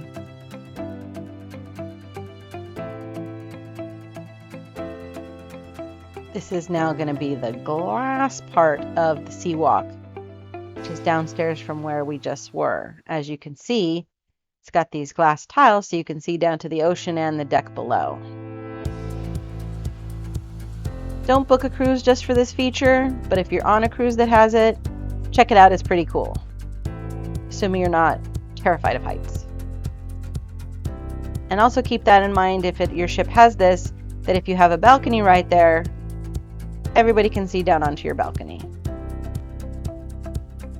Picking the right cruise room is definitely a science. The World Fresh Marketplace is the main buffet for the ship. They have so many options. This is breakfast time, so there's lots of whole fresh fruit, different yogurts, hot cereals, smoothies, juices, cut up fruit, breakfast sandwiches, your breakfast meats, so many. I mean, I couldn't even list all the things that they offered. Eggs 5 ways, danishes, even international dishes, typical Indian breakfast, or, beans for a British breakfast. You could really get any kind of breakfast you want. The bakery has all of the bakery items.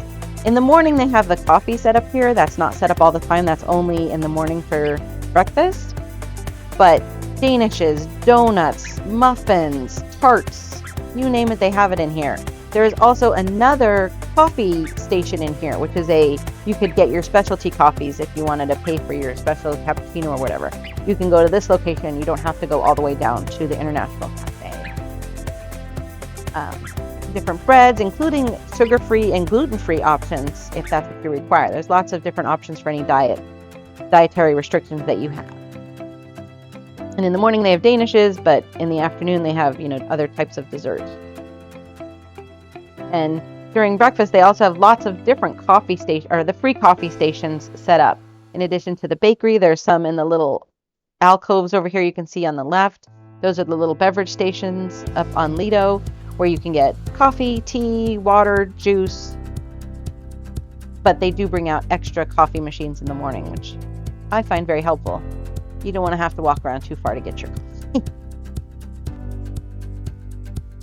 This is more of the buffet. Now, one thing I found about the Princess buffets is you really do need to walk along every single counter to look at all the options. There's some duplication, but you'll be walking down and there'll be something new that wasn't on the other side. So you do have to go up and down everything to look at all the options. So I usually start with just putting a little bit on my plate so I have room, and then go back and get things I want more of, because there's just so many different options. And that's true for breakfast, lunch, and dinner. You just go around and it's like, wow, there's more. And different cuisines. This you could make like little charcuterie plates if you wanted. They had pre-made sandwiches, salamis, breads. It's morning, so there's cereals and looks like smoked fish for your bagels. Just the amount of variety of food was astonishing. And the food was pretty good. I had no complaints. Different breads. In the evenings, they'd have crepe stations. They had a ramen station where they'd make you some ramen, and then you could customize it with different things that they had there for you to customize it yourself. But you really do need to walk down every single little place to see all of the options they have. Pancakes, waffles, French toast, wheat toast, white toast, bagels, English muffins, you name it. And then you bring your plate out here to the aft area called the Wakeview Bar is over here. And you can sit and enjoy a gorgeous view with your breakfast. We ate breakfast out here several times. There's also a coffee machine right here for you to get your coffee, and a full bar as well. But I think most times we ate out here. It's just a beautiful, beautiful view. And you can go over here. Now, again, if you want an aft view, keep in mind that it's not necessarily going to be private. We're just up on an open deck, and we can look down on these people's balconies. And they can look down on the people below them, and they can look down on the people below them. So just keep that in mind if you're looking for an aft view balcony. It's a great view out, but also people can be viewing you. So just something to remember when you're booking your room.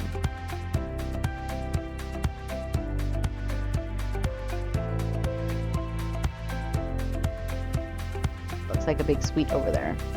The kids club area, we didn't spend too much time in there for obvious reasons, but there is specific areas for your kids, no matter what their age. They're split up in different groups with different activities.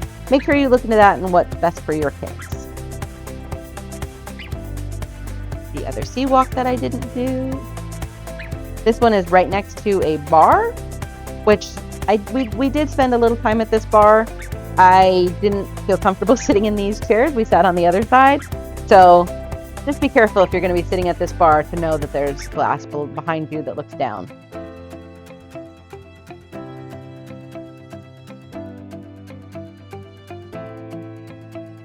Back on the main pool deck, you can see there's so many chairs, lounge chairs, and at night they set them up with a pillow so you can lay back and watch a movie on the big screen. And then in the daytime, they are for sun use, so they take the pillows away. But it's nice. You can also get a little blanket, borrow a blanket from them where you get the towels. You also have some food options over here while you're hanging by the pool. Alfredo slice, where you can get pizza. There's a bar here, the fountain pool bar, where you can get a beverage after your pizza. And then right next door, you can go to the Salty Dog Cafe and get a burger or a hot dog or a chili dog or whatever you want. It's a fun place to hang out by the pool. You don't have to leave the area if you wanted to get a quick snack. And obviously it overlooks the main fountain pool with its hot tubs and the big screen TV. It's just an overall fun place to hang out by the pool. That's what cruising's all about. I hope you enjoyed this video. Please comment your favorite parts of it. And don't forget to drop us a like and subscribe.